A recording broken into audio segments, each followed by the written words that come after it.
the following Sunday, we have to go to Kansas City. We're doing it live from Arrowhead. Yeah, well, That's going to be very cold. it will be cold. I think it'd be a good test for us as men, because we failed the first test. Then we get to do Well, it. I'll tell you what, I'm going to be ready this time. I'm You getting better ready believe too. it. And also, Be ready. George Savarese is not going to be ready because he will be. Because it's in Missouri, not Pennsylvania, so legally he can host the show and travel to it. But he will be but hosting. He won't be ready. No, he's as soft as anyone I've ever met. He's soft as butter. Yeah, my God. His soft skin as is- butter his on skin is so a 100-degree smooth. day. Yeah, so, God, yeah. George the Greek don't like it in windy Arrowhead. Absolutely not. He's All used to being on the sandy beaches, sipping martinis. Indeed. Yeah. All right, Pebble Beach, George. Fantasy Football Pregame with Matthew Berry. With that, hello and welcome to Week 12 of Fantasy Football Pregame. George Savaricas, Jay Croucher, Lawrence Jackson, Matthew Berry. Real rich, the three of you guys who look like shivering chihuahuas huddled together for warmth in Philadelphia are coming at me, the Chicago guy, saying I can't handle the cold. Come on, guys. Well, the Pebble. we wouldn't know if you could handle the cold because you didn't show up. I mean, you know. Well, I have at least we certain- were there. Listen, our attacks on you have nothing to do with us. Yes. We're not inflating ourselves. No, we were atrocious. Yeah. It's just that you would have been right there with us. my Yeah, friend. I exactly. don't think I gave myself no credit No, at all. no. Yeah. It's just- Yeah. No, I had hand warmers in each pocket, and I was switching I up had the it on mic. the so I could- microphone and Yeah. everything. Yeah. I've always been very upfront that I'm a giant baby. Yeah. I'm a giant baby. I've never said otherwise. When we get to Kansas City, you will see me. I will have the knit cap. You're going to look like an Eskimo. I might go with the mask that just has little eyes in the mouth. Like the Home Alone, criminal. Yeah. Aloha Bricks. You want to read this one? Yeah, when they're at Kansas City, that's why the wind won't blow off the last of Barry's hair molecules. That's exactly right. They're hanging on for dear life. Aloha I think Bricks. it's going with molecules instead of follicles. I mean, We got real deep. Aloha Bricks fell 9 spots in the regular power rankings last he's week. fired up. He's at number Now 11. He was fired up. He's taking shots at us. I get it. He's acting out. He's angry. And the funny part is, guys, Yes, sir. I completely agree. There's a reason why I live in Austin. Of course. I can't handle the cold at all. I'm going to have like 6 layers on, the that's hand gonna be warmers, great. the whole 9 yards. So, Phenomenal. yeah, you guys looked frigid Oh, in no, Philly. very Was it the cold. wind or what? It was, Definitely it was the all wind. of it. The wind is all what of will it. cut The me wind to gets core. you. Yeah. To me, it was the holding of the sheets down, which really rattled me. With the cold. Real It was troubling stuff for me, flying too. everywhere. It's A lot chaos. going on. It was our worst show of the year. Nowhere to go but up, in theory, if we actually start the show, which I'll do it. I'll do that, George. the toast. Don't you worry about it. Yeah, I'll host this show. Don't you? You just sit there and Seen when you manicure host yourself. before, it always goes smoothly. Yeah. It's time for a toast, and my toast is for Jacoby Brissett for understanding the assignment. Get the ball to your good players. He's been a top 12 quarterback ever since he took over. For 5 straight weeks, I think it happens again today. A toast to Jacoby Brissett, getting the ball to McBride and Michael Wilson, understanding the assignment, Jacoby. All right, I'll go with Shedeur Sanders. There it is. Yeah, young rookie, you got a lot of haters, got a lot of lovers, got some over-lovers. And then you got some people like me. Yeah, some over-lovers. But look, hey, don't pay attention to any of that. Do what you do, play your game. 13 and a half play within completions. You going over under? Over. Oh, he's an over-lover. He's an over-lover I'm here. going to go over on 13 and a half. So good luck, young man, Shedeur Sanders. Put them haters in the cradle today and make them cry like babies. What's your T-shirt? Show everyone your T-shirt. Does Shedeur Sanders make you mad? That is the question I have for all the viewers. Yeah. Okay. Perfect time. Very good. Okay. I think he makes you sad because he's not going to be able to get the ball to any of the players we do We care shall about. see. Especially if you're a Browns fan. Yes. People will be starting Jerry Jeudy next week. We'll see. Club said might be closed. Here's what we're hoping. He was never All right. open. My toast. It's been a big week for Love. Jeremiah Love yesterday, Yes. surging into second favorite for the Heisman. So I toast to his cousin, Jordan Love, another fellow Love, who I think has been a little harshly criticized. George Savaricas thinks he's no good. Jordan Love. Never said no good. You don't like him. You don't like don't him. like him. That's He's all right. inconsistent. I've attached myself to Jordan Love for better or worse. I'm going to stick with it because I thought he was magnificent last week against the Giants. I thought their season was going to potentially fall apart. Jordan Love came through with the wind. I think he'll come through again today against the Vikings. He's somewhere in between inconsistent and MVP candidate, like you said. Middle ground. He's the ninth I best will say, quarterback. I will say this. The EPA leader. For Jay Croucher, who is Mr. Bandwagon, Mr. Jump. As soon as Stein's in trouble, immediately he jumps to something else. He's riding multiple wagons. Multiple wagons. But he has consistently stayed with Jordan Love throughout. He was a preseason sleeper for you. You've stuck by him. I've stuck with Love. You've jumped off a lot of other players and teams. I don't know how it's gone for me, but it's okay. It's still good. fine. It shows you can commit. He's a good quarterback. It does show you can commit. For me, it's nothing like a long-suffering fan base who suddenly rights the ship. So you really got to give it up for Pats fans. They really had a bleak 2 to 3 years, and now they got Drake May, who's the top 3 shortlist for MVP candidate.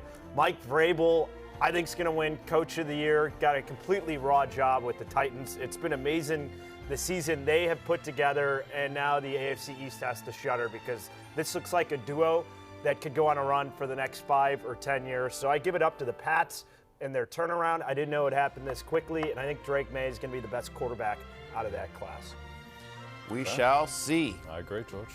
Mike Vrabel went to an AFC championship with the Titans. You remember that? With Ryan Tannehill. Yeah. Remember it well. All right. The players Injuries we're tracking. ruled out. Joe he's Burrow. How about? Go ahead. Do you want to go? No, go. You go. How about Joe Burrow getting a couple full practices, and then they say, downshift, we're saving you for Thanksgiving week. Jackson Dart with that concussion. The one that I found the most intriguing, Matthew, Bucky Irving and Todd Bowles saying he didn't handle his injury well. It was his first time being injured. Very odd coach speak when it came to Bucky Irving, who's trying to get right leading into the fantasy playoffs, out once again. Yeah, there's more going on with Bucky Irving than I think meets the eye at the moment. But either way, he's not going to be there tonight. No Benson, Pacheco, Drake Lennon, all these we knew. Brian Thomas got ruled out on Friday. How about shout out to Alec Aomanor making the list? I'm not even sure people care that he's out, but there you go. He actually makes the list. Feather in his cap. The most interesting one here is Aaron Rodgers. This just happened, just a handful of minutes ago that he was officially ruled out. Here's our buddy Dan Graziano, who we've all eaten with. In the city of Pittsburgh. A few cocktails? Yep. Yeah, Aaron Rodgers arrived at Soldier Field about 20 minutes ago, walked one lap around the field, flipped off a couple of the cameras that were filming, and went back inside. He used his right hand to flip the bird, so unclear if he could do it with his left. Status for today's game uncertain. That's Dan Graziano. And then about 20 minutes later, Coach Tomlin told Evan Washburn in a pregame interview that Mason Rudolph is going to start today for the Steelers. And you never want to see the Bears ownership group flipping off their own fan base. Little alarming that Aaron Rodgers would do such an egregious thing on the turf at Soldier Field. So it'll be the Mason Rudolph show for sure for the Steelers. The ones we are tracking as far as who might go, who's ultimately going to be ruled out. Josh Jacobs, a compelling one. Seems like he's likely going to sit this one out, but the Packers haven't made it official. How about the Kenneth Walker one? That popped up midweek for the Seahawks. Yeah, but it looks like in terms of we'll know here in a little bit, but it's trending towards Jacobs not being able to go. Ken Walker and Ramondre Stevens likely to go. We'll see on Xavier Worthy. I'm not sure it matters. Same with Matthew Golden. Hasn't done much. They just haven't done anything at all. Kamara is interesting, but Kamara I feel like is always questionable and then always plays. It's kind of his bit. It's like LeBron James a couple of years ago. There you go. Every time and always plays. One of the favorite bits, the Spurs back in the day with Tim Duncan, they had DNP old. A little different with Josh Jacobs, and we got an update with Josh Jacobs as we're waiting for him as part of the early slate. Tom Pelissero. Josh Jacobs pushed all week to play despite his bone bruise and thigh contusion. The Packers decided to play it cautiously with a short week, as we expected, upcoming. No pregame workout, just a conversation when Jacobs arrived. There was hope he could play Thanksgiving at Detroit. Interesting use of words there, hope. So not that he is assured. So there's a chance that injury with Jacobs lingers. Yeah, and the issue is there too, so Joe Burrow, for instance. Joe Burrow's going to play on Thanksgiving. Like, that's an injury management thing. With Jacobs, it does seem like We have to see how the knee is every single day. And it seems like he'll probably be another kind of coin flip type proposition for Thursday. But can't go today, and so Emmanuel Wilson, load him up. RB2, Matthew? Yeah, for me, I'm at running back 13 after you take out the Thursday night games as well. We'll talk about this in a little bit here, but yeah, I think Emmanuel Wilson is kind of a mid to potentially high-end RB2. Vikings 25th against the run over the last 4 weeks as well, and so Emmanuel Wilson is a little bit more than just a guy. Like when he has gotten an opportunity to play in this league, he has performed well. He's only got 6 career games with double-digit touches, but in those 6 career games, he's averaging over 13 fantasy points per game. I think he is a solid RB2. Most importantly, Rotopat is starting him against me in our show league, so you know he's going to go off. This is what it happens. This is how it always happens for me. I don't think he's going to go off, man. Really? No. You're going to make the playoffs. You're a wagon right now. None of these guys can handle business and put you out. Stop it. Rotopat had Khalil Shakir on Thursday night. It's stupid. I actually looked into He that. really did. 27? It's stupid. And he got the points for not even catching it. Yeah. Actually, I looked at I looked at 2 make the playoff paths yesterday. One, Vanderbilt, if they can get in, if they beat Tennessee. And second, if you can make it in our league. I think even if you win out, you're in trouble. So, I agree. Yeah, so probably. Yeah, I don't. Like I said, I don't think so. I'm just trying to make it respectable. Just trying to play spoiler down the stretch. I don't think I have the points. I think that even if I got into a tiebreaker situation, I don't think the points would be there for me. Thank God for I am. I'm just. Yeah, exactly. Rebuilding here. Exactly. Play to the end. Yeah, exactly. Should be. Yeah. 100%. We want your questions, hashtag FF Pregame throughout the show as we will dive into our burning questions right now, and we're going to kick it off with the Angry. Patriots. So, Lawrence always so angry. Probably thinking about Shadur Sanders right there. I'm already thinking about the video I'm going to post after he played. There you go. Good. Pats, 7.5-point favorites at Cincinnati. Over/under high implied game total 50.5. So how are you ranking the Patriots backfield if Ramondre is back? Yeah, we expect them to be back, and so I have Henderson at 15, Ramondre Stevenson at 21. The positives here are Cincinnati. Did I mention they're playing Cincinnati? That would be the Bengals of Cincinnati that they're playing. Would you like some bad Cincinnati Bengals running back stats? Because I've got them.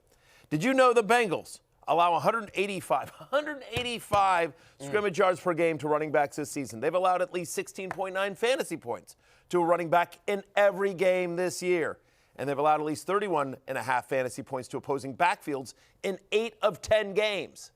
Again, I could go on all day, but what I would tell you here is that I think both guys are likely starts. I can't imagine benching Travion Henderson after what we've seen the last couple of weeks, even with Ramondre Stevenson back. And I think Mike Vrabel thinks the same way. Again, like Henderson's actually been pretty good in pass protection. Like he's held up to the workload as well. And so given this matchup against Cincinnati, I think just the big playability of Henderson makes you think you got to start him. Now, this is the first game back for Ramondre Stevenson, not particularly explosive, but is a running back that they seem to use. And so, there's a chance Stevenson falls into the end zone. I think he's short yardage, goal line type stuff. I think at the very least he'll get that. But Travion Henderson should still be in for double-digit touches. Yeah, starting both. Why did it take so long for the Pats to actually unleash Travion Henderson when preseason we thought he could be the type of guy that had the explosive getaway speed, and it wasn't something that the Pats were comfortable giving him more than 8 to 10 touches until Ramondre went down? I'll answer that question, George. First, let's get to Dirk Newman, 3324 Stevenson, Tez, Hollins, Judy, or Fannin as my second flex in full PPR. You know what this question is? It's the old thing, like, tell me you're desperate without telling me you're desperate. Tough. Tell me you're down bad without telling me you're down bad. This question, Dirk, we feel for you. I think the answer is Ramondre Stevenson. It's got to be Ramondre. Ramondre Stevenson. Yeah, Hollins had a couple of good weeks, but Keyshawn Booty's back. So. The best chance for a TD. According to Lawrence Jackson, you should start Jerry Jeudy because Shadur's going to light it up. Next week. Oh, next week. Next week. Got it. Noe Bean, hashtag FF Pregame, star 2, full PPR, Michael Wilson, Travis Kelce, Travion Henderson. Thanks again, guys. Yeah, I mean, listen, Kelsey's been great, but it's hard for me to argue for a tight end, especially against a pretty good defense in Indianapolis. There's a scenario where Kenny Moore sticks to Travis Kelce, their slot corner. Anyway, Wilson and Henderson for me here, Noe Bean. Yep, agree there. With Travion and why he didn't ignite earlier. I think it's a veteran coaching staff that wants to rely on the veteran in Ramondre Stevenson. I think a big thing too is like stuff that we don't see behind the scenes. Like the reason Shane Steichen went with Daniel Jones over Anthony Richardson is he just had confidence that Daniel Jones was going to execute the plays. He was going to execute the offense. I think that is such a big thing with coaches is that, Ramondre's been there for a long time and he's kind of part of the walls there and they know exactly what they're going to get out of him. And Travion Henderson's a bit more boom or bust. I think now that we've seen Travion Henderson, it's kind of hard to put that toothpaste back in the tube, to use your point, Matthew. I'm a little surprised, though, that on DraftKings, Travion's only set at 55.5 rushing yards and Ramondre's at 36.5. I think both of those are too low. I think the Patriots running backfield is going to combine for more than 100 yards. So I'd actually take over on both of those and hope you go 2-0 with a fairly low chance of 0-2 given the Bengals defense. Yeah. Like I said, 186 yards from scrimmage. Now, of course, that includes passing work, but still, that feels low. It feels low to me. Bears fan, I think of Monungai getting the spot start over DeAndre Swift, who was out. He goes for 175 against the Bengals, so it can be done. On the Bengals side, offensively. Any way you can work the Bears in, I like it. Yep, exactly. Nice. Monungai. Thank you. It's a gift. Yeah. On the Bengals side, Spitgate unfolds. Jamar Chase out for the week, so who steps up for Cincy with no Chase, Lawrence? Well, it's going to be, as a receiver, it's got to be Andre Yoshivas, right? You think about Mike Gesicki, he's coming back. But I think it'll be a bigger day for Chase Brown going against that Patriots defense, who they allow a lot of receptions to running backs. So I think Chase Brown will be able to do something in the passing game. But you should see a little bit of Yoshivas opposite T. Higgins, that's who we expect to dominate with Jamar Chase out. Yeah, obviously Higgins is the answer here, but just about Yoshivas, I have him wide receiver 39, so he's a low-end wide receiver 4. But if you're desperate, and I am, I'm starting Yoshivas in multiple leagues, sadly. But wow. he's had two games, this year where he's had more than a 15% target share, and he's had 13 or more fantasy points in both those games. So when he's gotten a run, he's been solid, decent. I mean, I think It's hard for you to spit that out, wasn't it? He's not. Speaking of spitting. He's not amazing. I mean, he's fine. But with Higgins, Christian Gonzalez likely is going to be on T. Higgins a decent amount here. So Yoshivas should be in a game in which we expect them to be down and throwing the Bengals. Yoshivas, you could do worse. He's a wide receiver 4 with a potential upside here. Okay. Chase Brown or T-Mac, full PPR. This question on the tube from Javi Ramirez. Yeah, I think it's Chase Brown. I mean, I get the question. It's close, but we just expect, because no Samaj P. run, just Chase Brown to just get so much work in this game. And he's just been very effective since Flacco's been the quarterback. Yeah, I think it's an interesting game because Jamar Chase, obviously, there's so much usage that has to get redistributed. And so naturally the thought is like, okay, where are these yards, where are these receptions going to go? Like sometimes an offense is just bad and they don't get first downs and they just pump the ball to the other team. There's actually not as many yards to go around. So I think with how bad Flacco looked, still dealing with the shoulder as well, which reared its head in the Pittsburgh game, I just don't think this is really an offense that you want shares of outside of Higgins and Brown. Like I don't think you want to start reaching for Andre Yoshivas because you think that Jamar Chase's yards are definitely going to go somewhere. Yeah. Jamar Chase's yards are probably just going to go to the punt yardage that goes back to the Patriots. Yeah, now you tell me. Thanks. Their offense is terrible. It's just who are not a good defense. Brutal. Yeah. This again, every year with Flacco. He has his hot stretch, and then it falls apart. It's 3 years in a row. The guy's like 40 years old. It's not his fault. It's cool, though, because Pittsburgh, that was one game, right? Next week, he don't have to play no more. He just got to last one more game.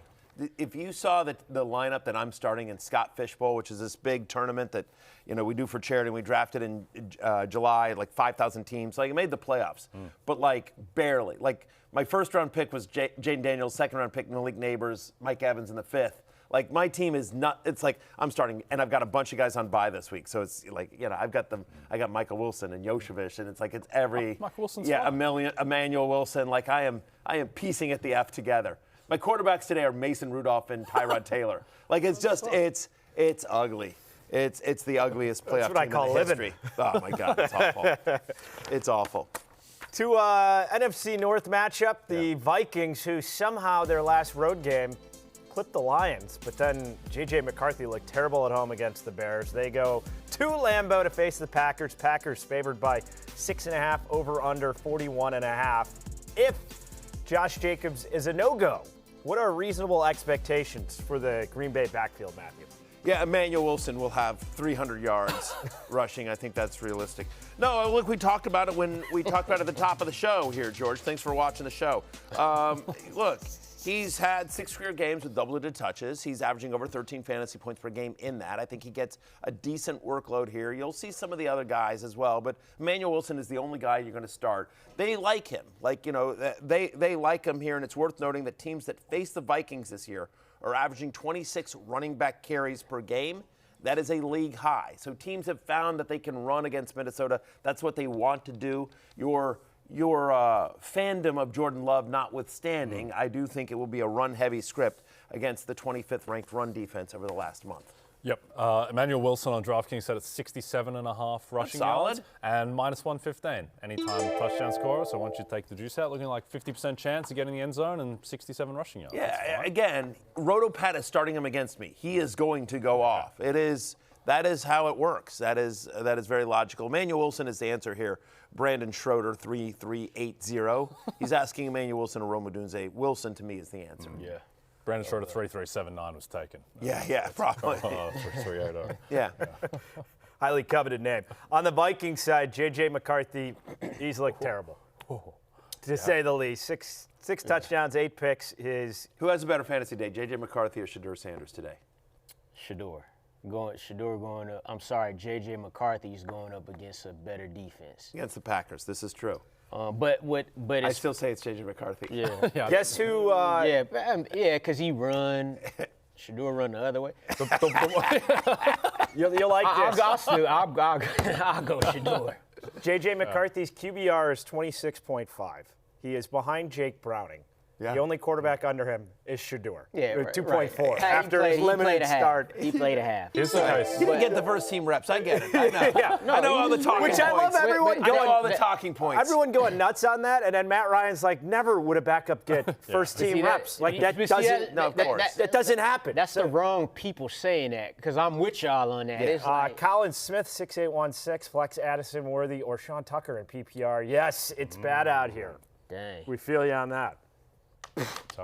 I had to go Sean Tucker. I'm going to go Sean Tucker as well. I roll the dice Tucker. Yeah. Because I think he's got the best chance at a touchdown. We've given Jordan Addison a few chances here with J.J. McCarthy, but No, Jefferson is barely playable with Jay. You have to start Jefferson, but I'm just saying, like, he's down in, like, the low end wide receiver, too. Jefferson is. So there's no hope. Worthy, once Rasheed Rice, I mean, look at the numbers for Xavier Worthy. Again, I'm starting him on my crappy team because I'm desperate, but, like, a good team should not be starting Xavier Worthy. Yeah. No, he doesn't do anything. Yeah. By the way, on Sanders, because I do think it's interesting from a prop perspective. A couple people asked me, like, should I be backing alt unders on Sanders? Should I be backing alt overs? Like, both. Like, both. Because he's got a huge range of outcomes. His range of outcomes is not concentrated around his median, where he's priced in the market. He could be, the thing with him versus J.J. McCarthy, right? We know J.J. McCarthy's bad. Like, that's very unlikely to change in 1 week. We are 90% sure Shedeur Sanders is bad, but there's a chance that with a full week, he may look better against the defense that looked like it's given up against the Cowboys. 1,000%. And by the way, I mean, like, I'm having fun with this just because, like, I like needling my guy Lawrence here. But the truth of the matter, realistically about Shedeur Sanders, I will just say, I am not optimistic at his chances because I think he holds the ball too long. I think there's a reason he dropped to day 3.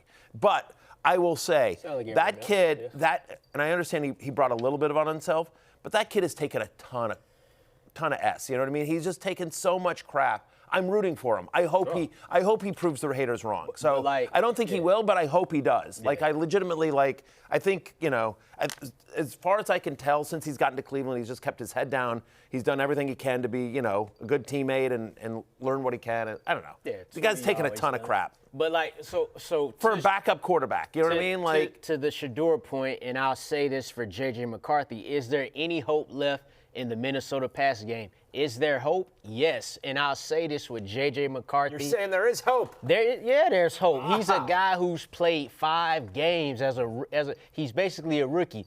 No, like same for Dylan Gates. Like all these young quarterbacks, there's hope. Look at Cam Moore having a horrible rookie year. It's like the situation matters sometimes. Now, J.J. McCarthy, he's in a little bit better situation than a lot of these other guys. They gave him the keys to a Ferrari, basically. Yes. I would take the under on hope for J.J. McCarthy for this year. That's what I'm saying. Next year, fine. We'll I see, don't think there's hope for today in the week after that. Yeah. The issue with J.J. McCarthy is he looks at the open receiver and then throws it 10 yards over his head. Yeah, Like he laps the field in off-target throw rate. Here is Justin Jefferson's weekly finishes with J.J. McCarthy as his quarterback. This is Justin Jefferson. Like, this is one of the best wide receivers in the NFL. Good player. Yes. Wide receiver 20, wide receiver 39, wide receiver 18, wide receiver 43, wide receiver 25. Wide receiver 18 is the best he's ever finished in a week. He's Justin Jefferson. He's Justin Jefferson. Well, I didn't take that into consideration just now. Do you understand? He's been better than wide receiver 18 with Nick Mullins as his quarterback. Yeah. The issue with JJ, too, is that the fact that Josh Dobbs coming in off the street, not knowing any of the plays or the snap counts or anything, the fact that he looked way better than JJ McCarthy, it's not ideal. Last thing on this game real quickly before we move off, is I actually think Aaron Jones in a hashtag, revenge game here against the Packers, especially because they get so much pressure, I could see them dumping off. Jones clearly running ahead of Mason as their running back, and because if they fall behind, I could see Jones having a big game against his former team. So I think Jones is an upside RB2 this week. I just want to say that. Free Aaron Jones. Hashtag free Aaron Jones. Yeah, no, and if they have negative gain script, you think the snap share is going to be 70-30 or 75-25 Aaron Jones. Dan Orlovsky did a great breakdown this week. J.J. McCarthy, mechanics, shoulder flying open, and he was saying that's why his off-target rate has been so bad. So it looks like some stuff they have to clean up in the offseason. You're not going to fix that week to week. Speaking of fixing it, the Chiefs, 5-5, must-win game. I never thought we'd be at this point of the season saying the Chiefs could fall to 5-6. They're at home against the Colts, 8-2. The Chiefs favored by 3.5, over under 50.5 in this game. Mahomes has not looked great the last couple games. Will he get back on track after a couple games where he was really quiet his last 2 times out, Matthew? He's been under 14 fantasy points in back-to-back games now, but 7 of the first 8 games, he had at least 22 fantasy points. 4 different quarterbacks have scored 20 or more fantasy points against Jay's Colts, and that includes Bo Nix, Matthew Stafford, Jacoby Brissett, and Justin Herbert. So you see it there on your screen. I have Mahomes at QB4. I'm believing that he gets back on track. This is a must-win game, to your point. This is their season. They cannot go to 5-6, especially when you think about how good Denver has been. Denver sitting at 9-2 and on a bye this week. They can't lose. So I think Mahomes goes all out in this game. I think you'll see a lot more rushing from him in this game. It's going to, I could see him running in for a touchdown. So yes, I am starting Mahomes. Yeah. The issue is, though, this is the 3rd must-win game in a row, I and know. they lost the first 2. So at what point do we stop? Well, those other 2, Jay, weren't really must-win games. I think the Denver one kind of was. I agree with the Buffalo. Denver one felt like it more. The Denver one, because now the division's almost gone now. Like they're 8-1, 9-1 fair to win the division. That was one that they really had to have. And the issue is that all season long, this Chiefs offense cannot succeed against man coverage. They just do not have guys who are getting open and separating. They torch zone, because Mahomes is still, I think, the top 5 quarterback in the league, clearly, but they just haven't been able to feast against man coverage at all. They've been one of the worst teams in the league against it. And now you're going up against Sauce Gardner, Javarius Mooney-Ward's coming back, Kenny Moore. This is the best cornerback room in the league. Lou Anarumo loves to play press man coverage. And so I think it's going to be a lot of Mahomes holding the ball, a lot of no one getting open, and then a lot of Mahomes having to do Mahomes magic stuff. I think he's going to run a lot in this game because of the man coverage and because no one's getting open. But I'm not sure this is going to be a super explosive passing attack. I think, to your point, I think what you're hoping for is you're hoping for Rice and Kelsey in the middle of the field, and what you're hoping for is that, again, like he's running around, he's extending plays, and then whether it's Xavier Worthy or Tyquan Thornton or Hollywood Brown, somebody gets deep for a big one. Which I think you could see on a kind of a broken play. But ultimately, at the end of the day, I think it will add up to stats for Patrick Mahomes. I agree. And also, like, Colts pass rush isn't great, particularly with DeForest Buckner out, Leatu, Latu, and not a great deal else. So, the Chiefs lose. Chiefs in 5 days, the Chiefs could be 5-7 because going into Dallas on Thanksgiving is no lock either. No. And then probably they still run the slate, go to 10-7 and win the Super Bowl. Of course, right. But, this is squeaky bum times. Well, and the subplot has been Pacheco banged up, hasn't looked like the guy that he was pre-injury. They haven't been able to consistently run the ball as well in that offense. We got a question here, Matt Schmutz. Just got news Jacobs is out. Do I start Kareem Hunt or Wan'Dale half-point PPR?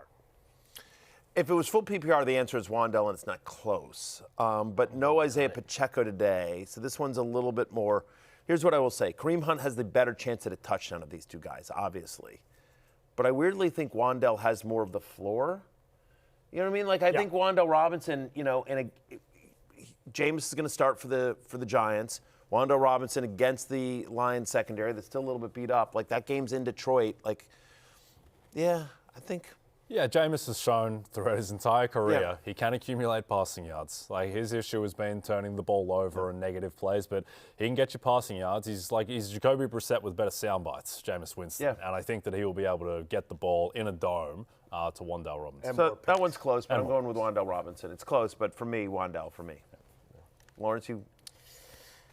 Kareem Hunt, I think he score again. Okay. Yeah. With the Colts Chiefs, confidence level, Danny Dimes, 4 picks last 2 games. This is your team. Yeah, sure. Fine. I think it's a really good coaching staff, and I think over the bye, coming back from Berlin, I think they will have fixed some stuff. Now he's Daniel back Jones. in the U.S.? Yeah, he's back in the U.S. He wasn't great in his last game on U.S. soil either against the Steelers. But here's the thing. Chiefs' pass defense, not that imposing. I understand the names are still there, but Josh Allen did whatever he wanted to them and then struggled subsequently to that. They weren't able to stop Bo Nix with the game on the line. Like, they don't have a great deal of pass rush. I think Daniel Jones is fine. I think he is a low-end starting QB in fantasy. Yeah, Chris Jones hasn't been the dominant force that he once was with the Chiefs. Yeah, like pass rushes, they've started falling off at 30, 31. We're seeing that this year with Chris Jones, TJ Watt, both of them 31, and both, 10% worse than last year. Not Myles Garrett, though, damn. Yeah, well, Myles Garrett's still 29, I think. That's He's got one more year. Yeah, he's got one more year. Yeah, he's got 1 foot in the grave, and then but he's not quite there. Yeah, one more year. The game I'm looking forward to, the Sunday night game, the Bucs at the Rams. Rams favored by a tutty, 49.5, the over-under. That's a big number to me, Jay. Are you surprised the Rams favored by that much? A little bit, yeah. I would. I thought like 4.5 or 5. Yeah, the Rams missing like Havenstein, Quentin Lake, Higbee to a lesser extent. The Bucs don't get a lot of respect in the market, so yeah, I would lean Bucs here because of the Rams' injuries. With the Bucs, expectations for their backfield as we finally had the boom game from Tucker last week. We did, and no Bucky Irving as we talked about there. So you see it there on your screen. I have Sean Tucker at running back 27, Rachaad White at running back 28. I'm kind of fence-sitting there a little bit, but I do think it's going to be kind of a committee, and I'm not thrilled about any of these guys going up against a Rams defense. It's allowed 15 fantasy points to a running back only 3 times this season, and 2 of those were Christian McCaffrey. No team has allowed fewer rushing touchdowns to opposing running backs this season than the Rams either. So you've got these guys that are going to be splitting work in a tough matchup. They're both low-end flexes that you're hoping one of them gets into the end zone here. But I don't have a ton of confidence that either guy has a big game this week. I will say that I do have Tucker over White because Tucker is the more explosive back. He's looked better to me. And the Buccaneers coaching staff over the course of the week has said Sean Tucker has earned more work. Yep, absolutely. I think this one now has been, for 1 week at least, clarified with Bucky Irving's absence. We'll see next week what's going to happen because it looks like Bucky will come back for that. But yeah, I would not expect, obviously, the performance that Sean Tucker had last week. But I think that you feel good enough to start him as a RB2 type of operator. You wonder what type of continuity he'll have after last week, because last year we saw him go off in garbage time, and we thought, okay, he's going to be featured with a bigger role in the offense at times, especially with Bucky Irving out. And it took, 5 or 6 weeks for that backfield to finally flip from Rachaad White being the primary guy to Sean Tucker then exploding last week. When it comes to their wide receiver core, and they've been battling injuries all year, Chris Godwin makes his return. What type of impact is he going to have in that passing game? I don't think he's going to have much, to be honest with you. The first game he came back, he didn't do much either, right? Let me put it this way. I'm not starting Chris Godwin. I want to see what happens today. Obviously, the Rams are a good defense. In theory, Baker should be throwing a lot, right? They're a touchdown underdog on the road, and but I don't know. To me, the only wide receiver that I think Cade Otton will have a decent game here, but the only wide receiver that I'm starting of the Buccaneers is Emeka Egbuka, right? Rams have allowed at least 17 fantasy points to wide receiver in back-to-back games. My argument is it'll be Emeka Egbuka that gets to that number today. And, last 4 games, he's gotten a 30% target share. We haven't seen enough from Godwin this season where you feel like, oh, yeah, immediately he's back to being Chris Godwin. And it's just I guess the reporting around it, like if they was like super excited and said some stuff like, oh, we could have played him last week, we just wanted to take the extra week, but it's not really that. It's just Chris Godwin is back and we don't really know what's going to happen. And then when you have in your mind, and we know what happened the last time he came back, it's like, nah, you can't just, even though at his best he's a top-tier receiver, you can't start him with so many unknowns. Yeah, I agree. The sense around it is kind of like, all right, let's just give it a crack and see what happens and see if we get anything out of this guy this year. I think it's instructive that, Bucs were a similarly priced underdog last week against the Bills. Egbuka was set at 75.5 receiving yards. This week, 68.5. And I think that's fair. Like, Godwin will bite into his targets a little bit, but you're still going to start him, so there's no real action to take. In the 2 weeks we did see Chris Godwin, I believe his season high in receiving yards is 26. So physically compromised, not the guy who was the fantasy stud wide receiver last year, who was basically... Chris Godwin was like a top 5 wide receiver type in the league. Oh, exactly. Last year was monster. We had a question of concern in the chat from SEC Man 01. He said, what happened to Boyo, and has he left the building? Yeah, that's Matthew. Actually, I believe Greg Olson may have mispronounced Boyd as well. Boyd, I say It's an Boyd. epidemic. Yeah, Boyd. Boyd? There was but he didn't say Boyd. He did not say Boyd. He didn't go to the depths of Boyd. He's a professional broadcaster. Yeah, I believe he said myself. Boyd. Will anyone be Boyoed as part of our shot-for-shot predictions? Predictions you feel real confident in, Matthew, and we're going to have you bat leadoff. Thank you, my friend. Here we go. 20 fantasy points. Where am I? 20 fantasy points for Drake May. 5 of the last 6 quarterbacks to face the Bengals who scored at least 20 fantasy points. I think Drake May joins that list today. 20 fantasy points for Drake May, at least. Okay. Okay, I like it. One down. Mentioned. Yeah, after last night, I'm not sure I should be doing shots, but what are you going to do? Matthew playing hurt. I am. You guys have no idea. Indeed. Well, a team playing hurt this year, vibes-wise, the Kansas City Chiefs. I think that Patrick Mahomes, as we spoke about with the matchup against the Colts, playing a lot of man coverage, I think Patrick Mahomes will go over 23.5 rushing yards. I like that. I'm definitely with you. Like that one a lot. I'm going to go with Chase Brown here. We already talked about it earlier. No Jamar Chase. Jay said those Jamar Chase yards are going to punt yards. Well, some of those are going to Chase Brown. New England has allowed the most receptions to running backs this season. Chase Brown himself, the past 2 games, he has caught 14 out of 22 targets in the past 2 games. Over under 51.5. Give me Chase Brown, 6 receptions. That's at plus 120. Damn. All right. Plus Money Jackson, living up to the moniker.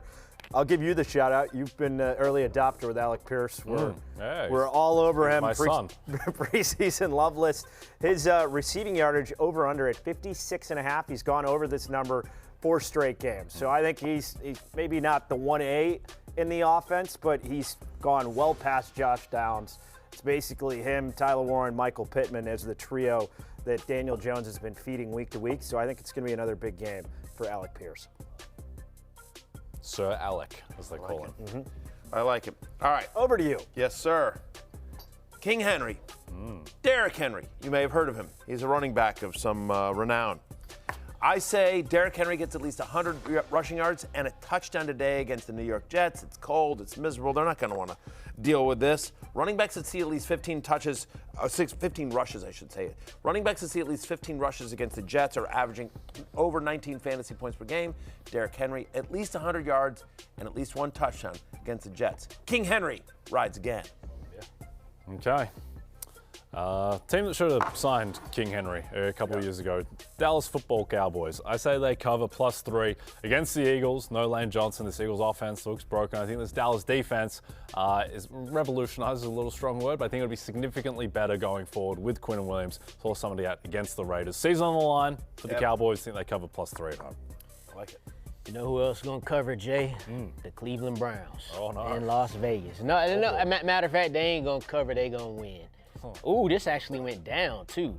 They're going to win. Look, believe it or not, Matthew, there's more people playing in this game besides Shedeur Sanders. A lot of people don't realize that. I do not believe that. That's not, Cleveland. That's not what I've read.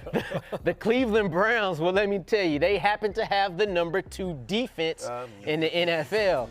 They happen to be going up against the second worst offense in the NFL in the Las Vegas Raiders, who scored more than 16 points just once in their last 6 games.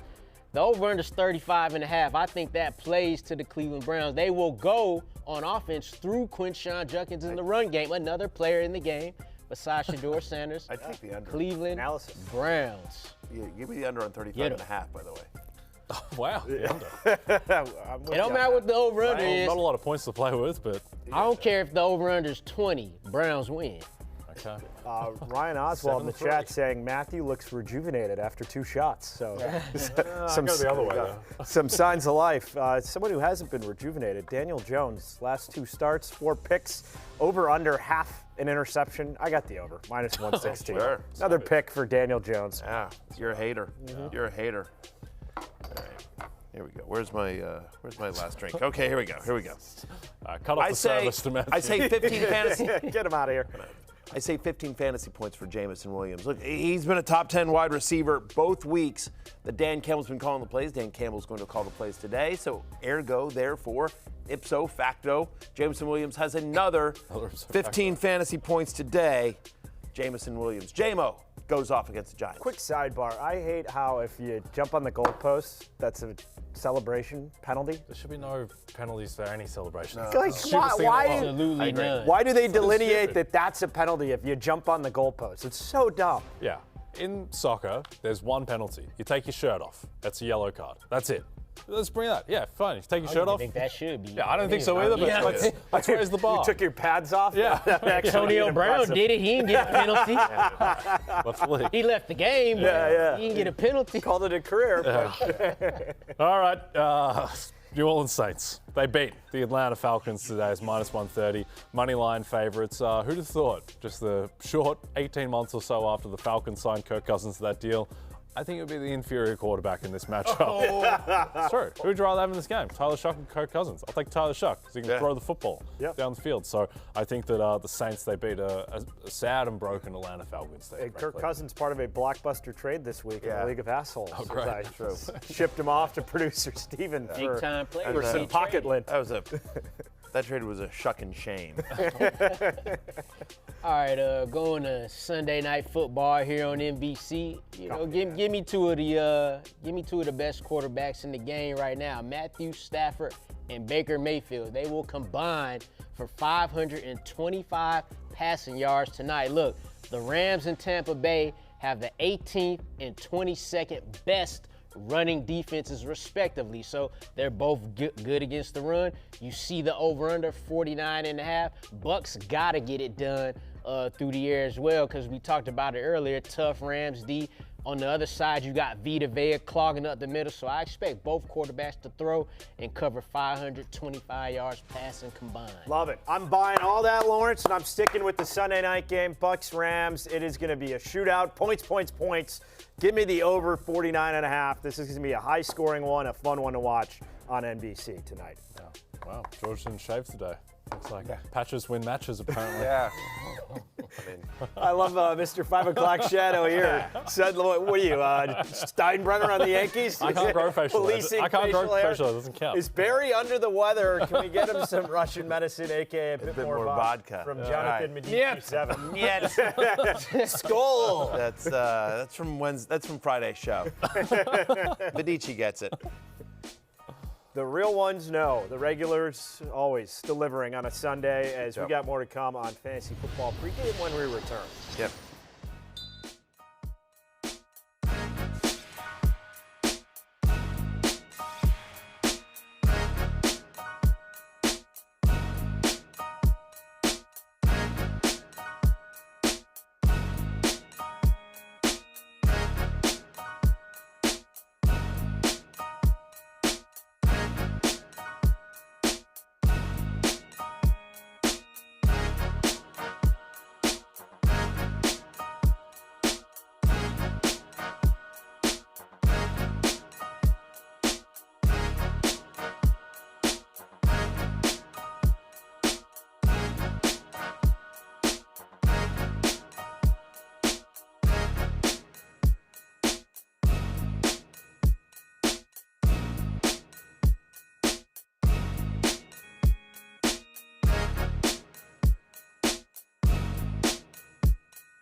The notable injury updates in the breaking news. The Pat sang Ramondre Stevenson is active. KW3 a go. Xavier Worthy as well. Matthew Golden inactive. Same story for Josh Jacobs, a no-go for the Packers. Alvin Kamara, Chris Godwin, all part of the later slate of games. Anyone on that list jump out at you as far as any fantasy decisions you'd have to make last second with the No, updated I mean, version? I think Walker, who has increased his role, and Mike McDonald said he's earned more retaken touches. it. Again, it's a great matchup, obviously, against the Tennessee Titans, where they are, significant favorites. They're 12.5-point favorites over the Titans. I just think you'll see a lot of. I think actually both running backs are viable in this matchup against Tennessee, but especially Walker. Is that the perfect storm with Darnold coming off 4 picks, and then you got a team on the rock? I think so. Pikachu. Or Piaco? That's not his name. Pikachu? Definitely not Pikachu. Pikachu. Pichiku? Pick a co. Picaco? Definitely not Pikachu, whatever it is. There is no. Yeah. You want me to take the reins from here? Yeah, go ahead. Okay, Yeah, you're yeah. off to a flying start. Yeah, Name 2 we'll go with PPR, Chase Picasso. Brown, Kenneth Walker, Manuel Wilson, or DeAndre Swift. Help me, Obi-Wan Kanankler. You're my only hope. Pretty good. Obi-Wan Kanankler is pretty damn good. I think definitely Chase Brown. Yes. And then I'm going to say Ken Walker. I think the first two are your choices here. Are the answers here. I get it with Wilson. I'd go Wilson. Probably Wilson. But PPR, I guess because they're favorites, and if Walker sort of re-injures himself, there's always the risk of that. Yeah. So, like Tennessee, What the about run DeAndre defense. Swift, PPR? He's going to get 15 touches. Bears are favored. Yeah, fair. They're in the. I think. Tough choice. I'll just say I think they're all good, but we'll go with as a show we're going to go with Wilson and Chase Brown. So many letters missing from Pikachu. LOL. Yeah. Ryan Oswald. Listen, Ryan Oswald, I'm hurting. I'm playing hurt. unbelievable. This is my flu game. Yeah. So and clearly Barry wasn't drinking beer because you're impervious to beer. So you wouldn't be in this compromised state if that was the case. Still though, 1,000%. still a terrifying pronunciation. It's like seeing John on the screen. It's like, question from Jeff. Not even close. Piccolo. I don't know how would you pronounce that? I would say Pikachu, but I wouldn't say Pikachu if there's no U, which is an easy giveaway usually. Really blindsided Matthew. Exactly. What do you want from me? You guys go ahead. I'm just going to set lineups here then. Screw you guys. Perfect. We'll get to the top waiver ads. Players available in more than 50% of leagues, and we're going to narrow the focus on the running back situation for the Cards. Amari DiMarcado banged up last week. Bam Knight retook control of that Cardinals backfield until the return of Trey Benson. I say that with air quotes. How about Bashal Tootin? He's been looking good, or at least the last off game. the injury report. He left last week with an ankle injury, but not on the injury report this week. No official injury designation for today, but he outtouched Travis Etienne 15-12 last week before leaving that ankle injury. Before leaving with that ankle, Cardinals 24th against the run over the last 4 weeks. And Tyler Algier, 7 touchdowns in his last 9 games. Again, if they have a choice of letting Kirk Cousins throw it or literally anything else, I think they will choose anything else, and that includes handing the ball to Bijan Robinson and Tyler Algier. I bet you Tyler Algier gets at least 12 touches in this game, possibly 15. He's going to get a touchdown. No matter what the score is, how bad it looks, Tyler Algier's getting a touchdown. Yeah. We got this: Tootin, Spears, Knight, or Yoshivas. Yeah, I mean, you just saw our rankings there. I mean, like all those guys, but Bam Knight's going to be the starting running back in a good matchup for Arizona. Yeah. I mean, I know it's gross, but yeah. Yeah. Bam Knight, it's funny, it's the wordage that he seized control of the backfield. Yeah. It's not like he grabbed defaulted into it. Yeah, he didn't grab the conch. Is that what it's called in Lord of the Flies? The conch? Sure. Yeah, to grab control. Yeah, he didn't really grab anything, but by default, he is the last man standing, Bam Bam. He is the human receiving the majority of the carries. Yes, exactly. I would just like to point out here to producer Steven, because I'm always worried about his job. Yeah. Producer Steven keeps an updated resume Sure. on it at all times. He's week to week. I would just want to say here, that Jay Croucher just literally said the words, grab the conch That's on what it's TV. And no, I could have gone a lot of ways with that one. And I ignored it for you, producer Steven, and only you, just so you know. You're always thinking of others. I am. I'm very Man, generous that way. Just dry say snitch it. on Jay. I on got like Peacock. 6 different jokes went through my head. Sure. But I went ahead Well, and now passed the them light's on Jay that he said that. Omaha. Yeah, exactly. There you go. No more conch chat. Yeah. What is that? Turn the dial to our wide receivers. It's not so much about the conch, but what you do to the conch. Do you pull the conch? Do you grab the conch? Do you know? Sure. Do you know? And we're off. No. All right, Christian Watson. Oh, no, Chimere DK's on this one. Matthew, your thoughts on DK? Yeah, exactly. Well, sometimes you're always looking for new DK. How about Booty right below him? Or Booty. Yeah, exactly. I'll just tell you this about Kayshon Boutte. 4 touchdowns in his last 3 healthy games. Oh, by the way, he gets Cincinnati. Yoshevich, we've talked about a lot. Darius Slayton, each of his last 2 healthy games, at least a 22% target share. We expect the Lions to have their way with the Giants here. And so, Jameis, never scared to throw it. Slayton, I think, is sort of interesting as well. We'll talk about DK in a little bit. I think Slayton's real interesting. Didn't play last week. Jameis had no deep threat. He went under 220 passing yards. So. Yeah. Ruben representing on the chat here. Hashtag FF pregame 12-team PPR. Pick 2, Tootin, Sean Tucker, Stevenson, or Watson. Yeah, I think it's your middle 2. I think it's Sean Tucker, and I think it's Ramondre Stevenson. Tootin and Tucker are kind of a toss-up to me. I do kind of think Tootin might have a decent game here. I don't hate any of these options, actually. Watson, he's, to me, if you have to start a Green Bay Packers pass catcher, Christian Watson, to me, is the choice. Yep. But I feel best about the workloads for Tucker and Stevenson. Yeah, I would actually go Watson over Stevenson because one thing is Brian Flores has he's turned up the blitz style even more than ever before, which, as we spoke about during the week, I think that's a tell that he knows that he doesn't really have the personnel. 40% or 45%. It's been like 60% the past few weeks, and so they've been giving up deep stuff as a result of that because it's so boom or bust. And Jordan Love, for whatever he can't do, one thing he can do is he tortures the blitz because he is very good at staying in the pocket, avoiding sacks, and throwing the ball down the field. 2 things he does well. That and captures the heart of Jay Croucher. That's exactly right. Yeah. Even off the back foot, he throws. Exactly. He loves doing that same back foot throw that we saw with Rodgers and Brett Favre. Every Packers starter has been doing that now. He doesn't do it quite as well as those guys do, No. I think. But yeah, he is very good against the blitz, Jordan Love. All right, let's stick with our quarterbacks and tight ends. Same story. Players available in more than half of leagues. What are we going to get out of Joe Flacco and likely his swan song as a starter this season, pending the health of Joe Burrow? Yeah, I think he'll be all right here. Listen, 4 of the 5 starts he's had with the Bengals, he's had at least 40 pass attempts. So I think he could be okay. How about Tyler Shuck? If you're just like, you're sort of like, you know what, shuck it, I got no other choices. Falcons have allowed 10 touchdown passes in their last 4 games. And lastly here, Harold Fannin. Can your boy Shadur get the ball to Harold Fannin? Lawrence, what do you think? I don't know if he'll throw it to him 16 times like Dylan Gabriel did. Yeah. But he should get it to him a little bit. Colson Loveland of your Bears, George, by the way, has an end zone target in 3 of the past 4 games. Love to hear that. Mason Taylor or Chris Godwin?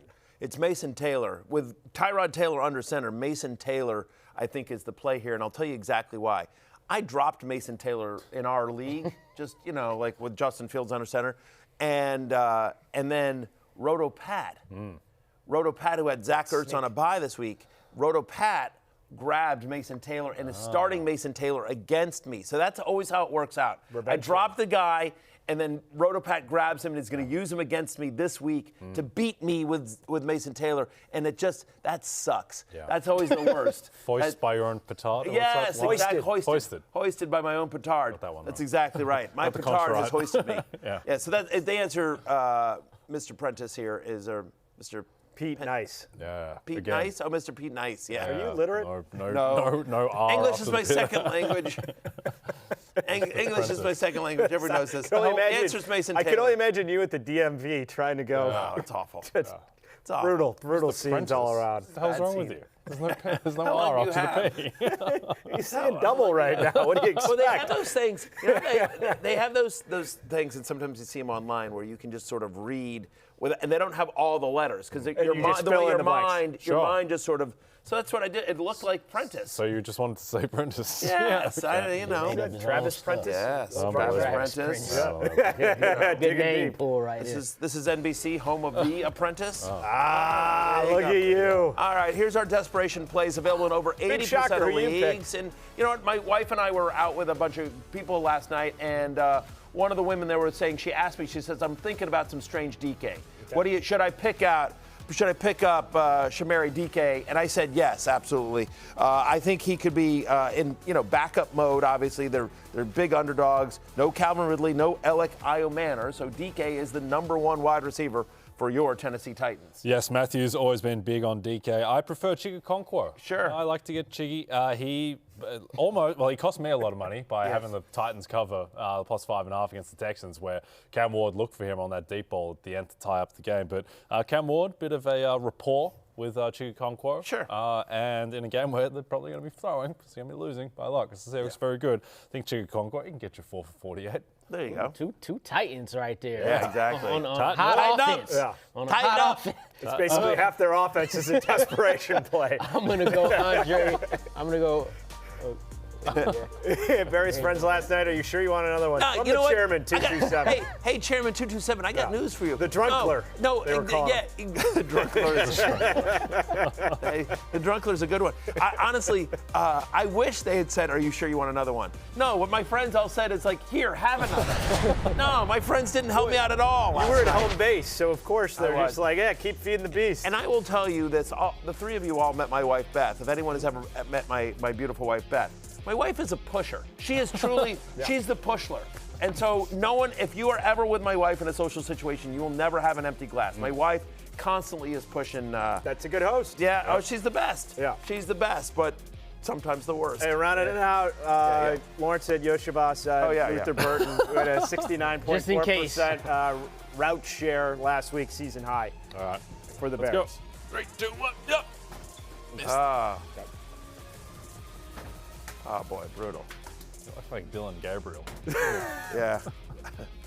Hey, good job. I didn't want to hit Patrick Mahomes' head off. I know again. And I like that we had to settle for a field goal. We couldn't even. You gotta take what we can get. I kind of like standing up. Should I just do the segment standing up? I don't think so. Little McAfee. Drop a shot. Let's Little all do it McAfee. right here. Yeah. Little McAfee-ish. Yeah, You know, you guys ready? McAfee always does it. Yeah. Well. You can follow all these markets on DraftKings. And Jay, you out of the gates.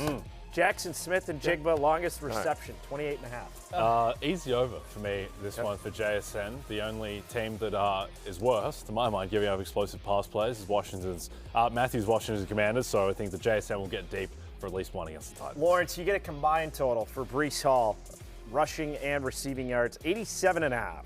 I'm actually going to go under here, and this is because he hasn't had more than 2 receptions in a game since week 8. I would like to see him get those receptions. Now, it might change with Tyrod Taylor, but he just hasn't had that, so I'm going to go under against the Ravens here. This is a number that makes you think. DeAndre Swift rushing attempts, 13.5, Matthew. I'm going over. 21 rushes last week. He's been over this number in 4 of the last 6 games. The last 2 running backs to face the Steelers also went over this number. Cold weather game. Give me DeAndre Swift over 13.5 rushing attempts. We had to get your guy Daniel Jones in this 243.5 passing yards, Jack. Under is the Colts win, and we'll have a game script to run the ball. Jonathan Taylor, I think, is going to get plenty of carries against the Chiefs team that's been good against the rush by counting numbers, but on a per-play basis, not so good. So I think that the Colts will lean on the run. This one caught my attention. Drake May, passing attempts, Lawrence, 29.5. Well, I'm going to stand back up for this one, so I'm not the only one looking weird here. I'm going to actually go. This is fun. I actually like standing up. I'm going to actually standing around the bar table. I'm going to go over here. Opposing quarterbacks against this team, against the Bengals, have done this 4 straight games. You look at the over/under 49.5. I expect this Bengals offense to kind of just throw it, keep up. Drake May, he'll do his thing, over on 29.5. The squeakiest of wheels, A.J. Brown, receptions, 4.5, Matthew. Give me the under. Since week 2, only 2 wide receivers have hit this number against Dallas. As we've said, we think Dallas's defense is a little bit better. The addition of Williams to their defensive line, no Lane Johnson for the Eagles. I think they get after it a little bit in this one. So A.J. Brown, it has not looked right. They tried to force him the ball last week. Didn't work out as well. Give me under 4.5 receptions for A.J. Brown. I think this is a Devontae Smith game. Beginning of the season with the draft capital you had, Nash and Genty, you would have thought his rushing yardage prop would have been 78.5, but this is a combined rushing and receiving, Jay, 78.5. Yeah, I'm going to reluctantly go over. I think he squeaks out the over. And the reason why is that I think there's going to be a lot of punting from the Cleveland Browns. So even if it's 24 carries and some dump-offs, I think Ashton Jeanty will get to 79 yards. We've been saying how awful J.J. McCarthy and this passing offense has been for the Vikes. We have a 6 handle for Justin Jefferson, Lawrence, 66.5 receiving yards. Yeah, man, I'm going to have to go under on that. He's hit this number one time in the 5 games that J.J. McCarthy started. And that one time he hit it, he needed a 50-yard pass to do that. So unless he gets that, I'm out. And clearly he hasn't been doing that. So I'm going under here for J.J. Fan favorite, especially from Fantasy Football Pregame, Jameis Winston. My favorite game last year was him, Monday night, Broncos, 4 TDs, 3 picks, 2 pick sixes or whatever it was. Just the Jerry Jeudy game. The quintessence, Jerry Jeudy goes for 200-plus receiving yards. So Jameis Winston, passing yards, 227.5. Yeah, give me under. Look, 201 passing yards last week. He's been under this number in 4 of his last 5 starts. That dates back to last season as well. Lions have the 8th-ranked pass defense. 6 to 10 quarterbacks that have faced the Lions have been under this number. So we love Jameis. And if we counted interception return yards, then he might go over. But because of the way they count it, give me under 227.5 passing yards for famous Jameis. You think we ever get another 30-30 guy? Or will he be the last? No. Unbelievable. Depends how long they let these quarterbacks start. Because you have to play a full season. There has to be a commitment to that guy. Yeah. It has to be a top 3 draft pick, basically. Right. Yeah. Just to go crazy. Yeah. Puka Nacua, receiving yards, 91.5. Going to go over. He was being set closer to 100 before he got hurt initially. And I think that the Rams will need to throw. I think they'll be able to run on the Bucs' stout run defense. So, yeah, I think Puka Nacua in a game with a total hovering around 50, I think he'll get to 92 yards. Lawrence, offensively for the Bucs, Sean Tucker, rushing yards, 48.5. Look, he was my desperation play last week, but I'm going to have to go under today. The Rams have only allowed this number once in their past 4 games. Tough run defense. Then you still got Rachaad White there. He's still going to get double-digit carries. He's had that in 6 straight games. So give me the under on Sean Tucker's 49.5 rushing yards. And I know you shouted out earlier in the week. That's desperation play Hall of Fame last week with what Sean Tucker put up. It's a great call for you. Great call last week. For Matthew Stafford, passing TDs, 2.5. Pretty crazy. robust. It's a crazy line. And yet, I'm going to go over here. I would do the same. He's had 3 touchdown take the passes under. in 6 of the last 8. He's had 3 touchdown passes in 6 of the last 8 games. No team, no quarterback has more passing attempts in the red zone than Matthew Stafford this year. You think about how this Buccaneers defense is. They're strong against the run. You attack the secondary as well. I think Stafford in a high-scoring game on Sunday Night Football, prime time at home. I think Stafford throws 3 touchdowns. I don't like the line, to be honest with you. I wouldn't take It's crazy. I wouldn't take this. But it's like you know what they're doing when they get. They're leading you. But if you have to take the bet, which apparently I have to because of the segment, give me the over 2.5 passing That's touchdowns. because of our friends at DraftKings Yes, Sportsbook, Mr. official King. sports betting partner of the NFL. New customers bet $5, get $200 in bonus bets if your bet wins. Download the app, use promo code FFHH when you sign up. DraftKings Sportsbook, the crown is yours. High in the country, Barry needs a little hair of the dog, but we'll settle for hair on the head. You're damn right I will. High in the country. That's pretty strong. High in the country, that's pretty strong. Well done. Well done. Oh, my gosh. Regulars just bringing the heat. They are. I'm out.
Have you ever played better than you're playing right now? I mean, the numbers would tell you no. The numbers would say no. I feel like there's been times in my career where I've played really well and maybe, the touchdowns don't stack up or the yards or whatever it is. But I've never had probably as much fun as I've had right now. And I think that's because of the players on our team, in our locker room. I mean, I have so much fun going to work with our guys, both offensive side of the ball, defensive side of the ball, special teams. It's a great group to come to work with every single day. Everybody's all about the right stuff. We got characters, we got great players, we got all-timers. I mean, it's a fun group. It's going to be a good one tonight. Two quarterbacks who continue to turn back the clock, if you will. They're going to clash. Baker Mayfield leads Bucks against Matthew Stafford and the Rams. 7 Eastern on NBC and Peacock. Be sure to catch Jason Garrett's full sit-down with Stafford on NFL on NBC YouTube channel as we are in hour 2 of Fantasy Football Pregame. Got a question on Twitter from John Brewster. Matthew Berry, what's worse, barely surviving the day today in studio or Philadelphia last week on set? What's worse? Philadelphia, not close. Imagine that is not Philadelphia is not close. I'm going to be honest here with America. I just got to be honest with you here in America. Buckle up, Steven. No, I'm just going to tell you, this is not the first Sunday morning show I have done hungover. Not even close. First Jordan flu game? Yeah, this is not, no, I mean, just being honest. Just be honest. At my former job, I couldn't be as open necessarily as I am at a show that's, called Fantasy Football Pregame that's set in a bar that where we openly drink. Yeah. You couldn't open the kimono. This is, all jokes aside, this is old hat for your pal Matty. I think the folks who have followed you for years, I think they appreciate this version of Barry over the previous. I was a little more corporate in my old gig. Yeah. A little more corporate in my old gig. Yeah. Anyway. Great segue to what's great driving seg. you, So, driving you to drink. I told Philadelphia was the worst show we've ever done. It was awful. It was brutal. It was miserable. And I hate you, George, for not being there, suffering through it with My us. legal entanglements keep me out of the state of Pennsylvania. It's a real shame. I would have loved to see you. It would have been fun to see you get that arrested on air. If they would have served you on air. Could have been a dual episode of Cops and Fantasy Football Pregame. Yeah, exactly. 100%. Yeah. You being led away. What's driving you to drink, Matthew? Oh yeah, that's that. That's the whole bit we do now. I'll tell you. I don't read the rundown. All right, look. Here's what's driving me to drink. The Falcons. This is a team that should have been very good. We had high hopes for Michael Penix, Drake London, Kyle Pitts, Bijan Robinson, and yet, Lawrence, your Falcons. They're rolling out Kirk Cousins, no Drake London. They give it to Tyler Algier too much in the red zone. What's going on with this team? It's awful. The Falcons drive me to drink, and I'm not convinced they beat the Saints today. Well, they're underdogs. Right. And by the way, and if they lose to the Saints today, I don't know if they rush Drake London back. Their season's basically over. It's funny. You're doing the Falcons this week, driving you to drink. Yeah. Jay did it last week, Falcons. I did it the week before. So, George, next week, after they lose to the Saints, you up, buddy? Yeah, well, they drive all of us to drink. Yeah. Honestly, that's the reason I'm hungover this morning. Is because last night someone put on Falcons game tape. Good to watch Kirk Cousins highlights from this year. Yeah, I'm just give me another. Lawrence. Yeah, so I'm going to actually go with Justin Jefferson here. Look, he's caught 15 of 30 targets, 50% of his targets in J.J. McCarthy's last 3 starts in that span, averaging only 48 receiving yards per game. That is horrible. Now, they got to go on the road, got to face Green Bay. Over-unders 41.5. I don't like this. Justin Jefferson, and more so his situation, is what's driving us all to drink in the fantasy world. Okay, well, a place that serves alcohol, Las Vegas. Las Vegas Raiders, they are driving me to drink. The Falcons, at least they have some excuse. They've had injuries, they've lost some weird close games. They haven't played terribly for the most part. There's no excuse for the Raiders.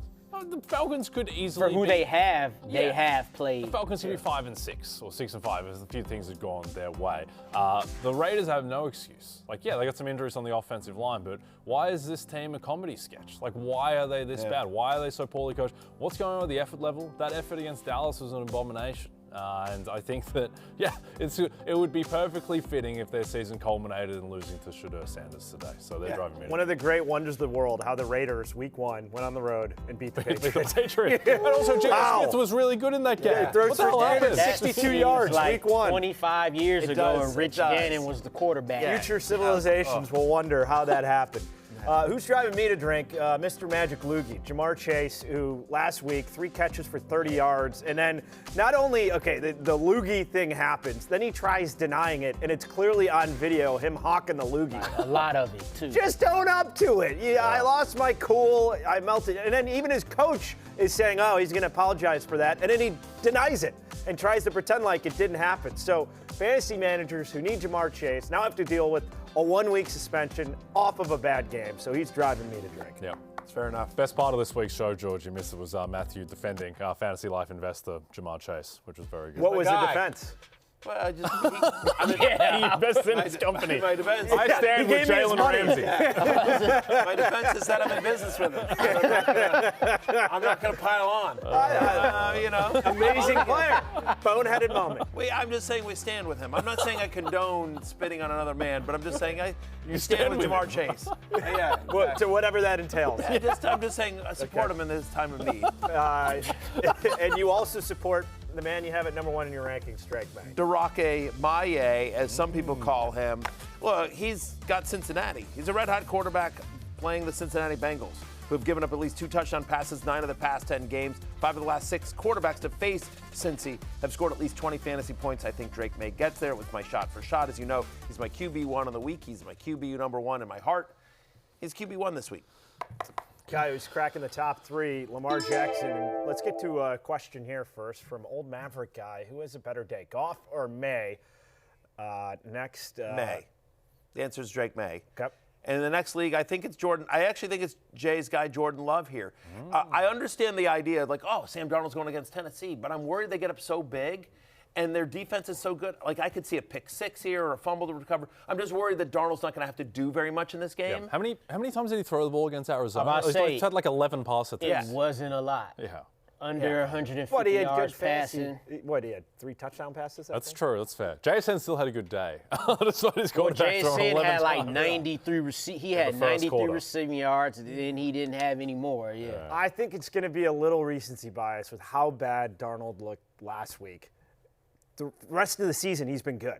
He's been very good. Sam Darnold's a very good quarterback. He had one awful week, and he has a dream matchup against a Titans secondary that allows a lot of explosives. The other thing, too, is that, Seattle, they run the ball a lot. They're going to run the ball against the Titans. They do that to set up play action. And even if it's third quarter and they're up 17, Darnold's still going to be taking shots, and JSN's probably going to bring it. So do you disagree with You'd go with Darnold over Jordan Love? No, I'd still go with Jordan Love. He's going with his heart. Of course he was going.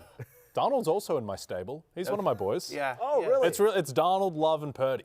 Yeah. Who are all kind of And much Daniel more like. Jones. Just like when I'm more of a Jonathan. just like when we Daniel take- Jones is fine. He's not in the stable. Yeah. Just like he hasn't when- made the stable. Matthew, when we take the show on the road, Jay is a different guy in each city as part of his stable. Yeah. So It is unbelievable. it's uncanny. It's no matter what unbelievable. city we go to. There's a Well, I don't degenerate, have any. I don't there's a have. degenerate gambler that Jay can have dinner with.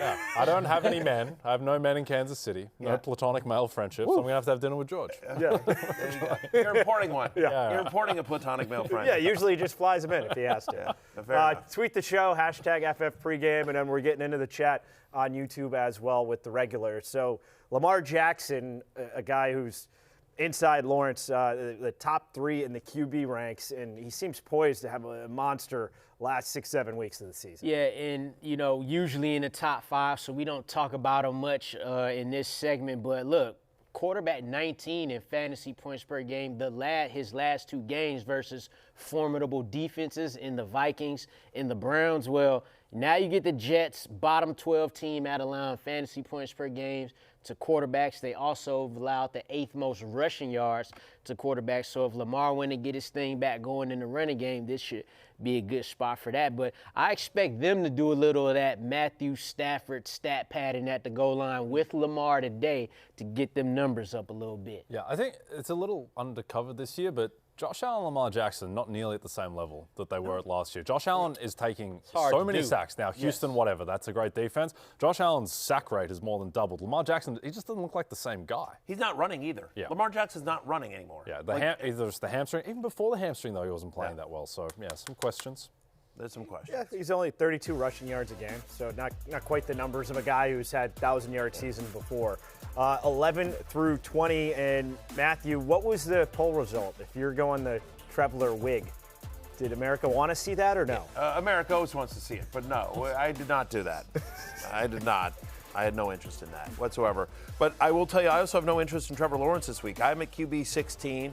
He made the hate list this week. Since the past 4 weeks, Jaguars are 31st in red zone pass rate. Only one team passes fewer or less in the red zone than the Jacksonville Jaguars. Since week 3, he's got one game, literally one game with multiple touchdown passes. And the Cards have allowed multiple touchdown passes only twice in their past 8 games. Arizona's actually a kind of a plucky secondary. It's not great, but no Brian Thomas Jr. either for this game. Plucky? He does get Brenton Strange. Yeah, you heard me, plucky.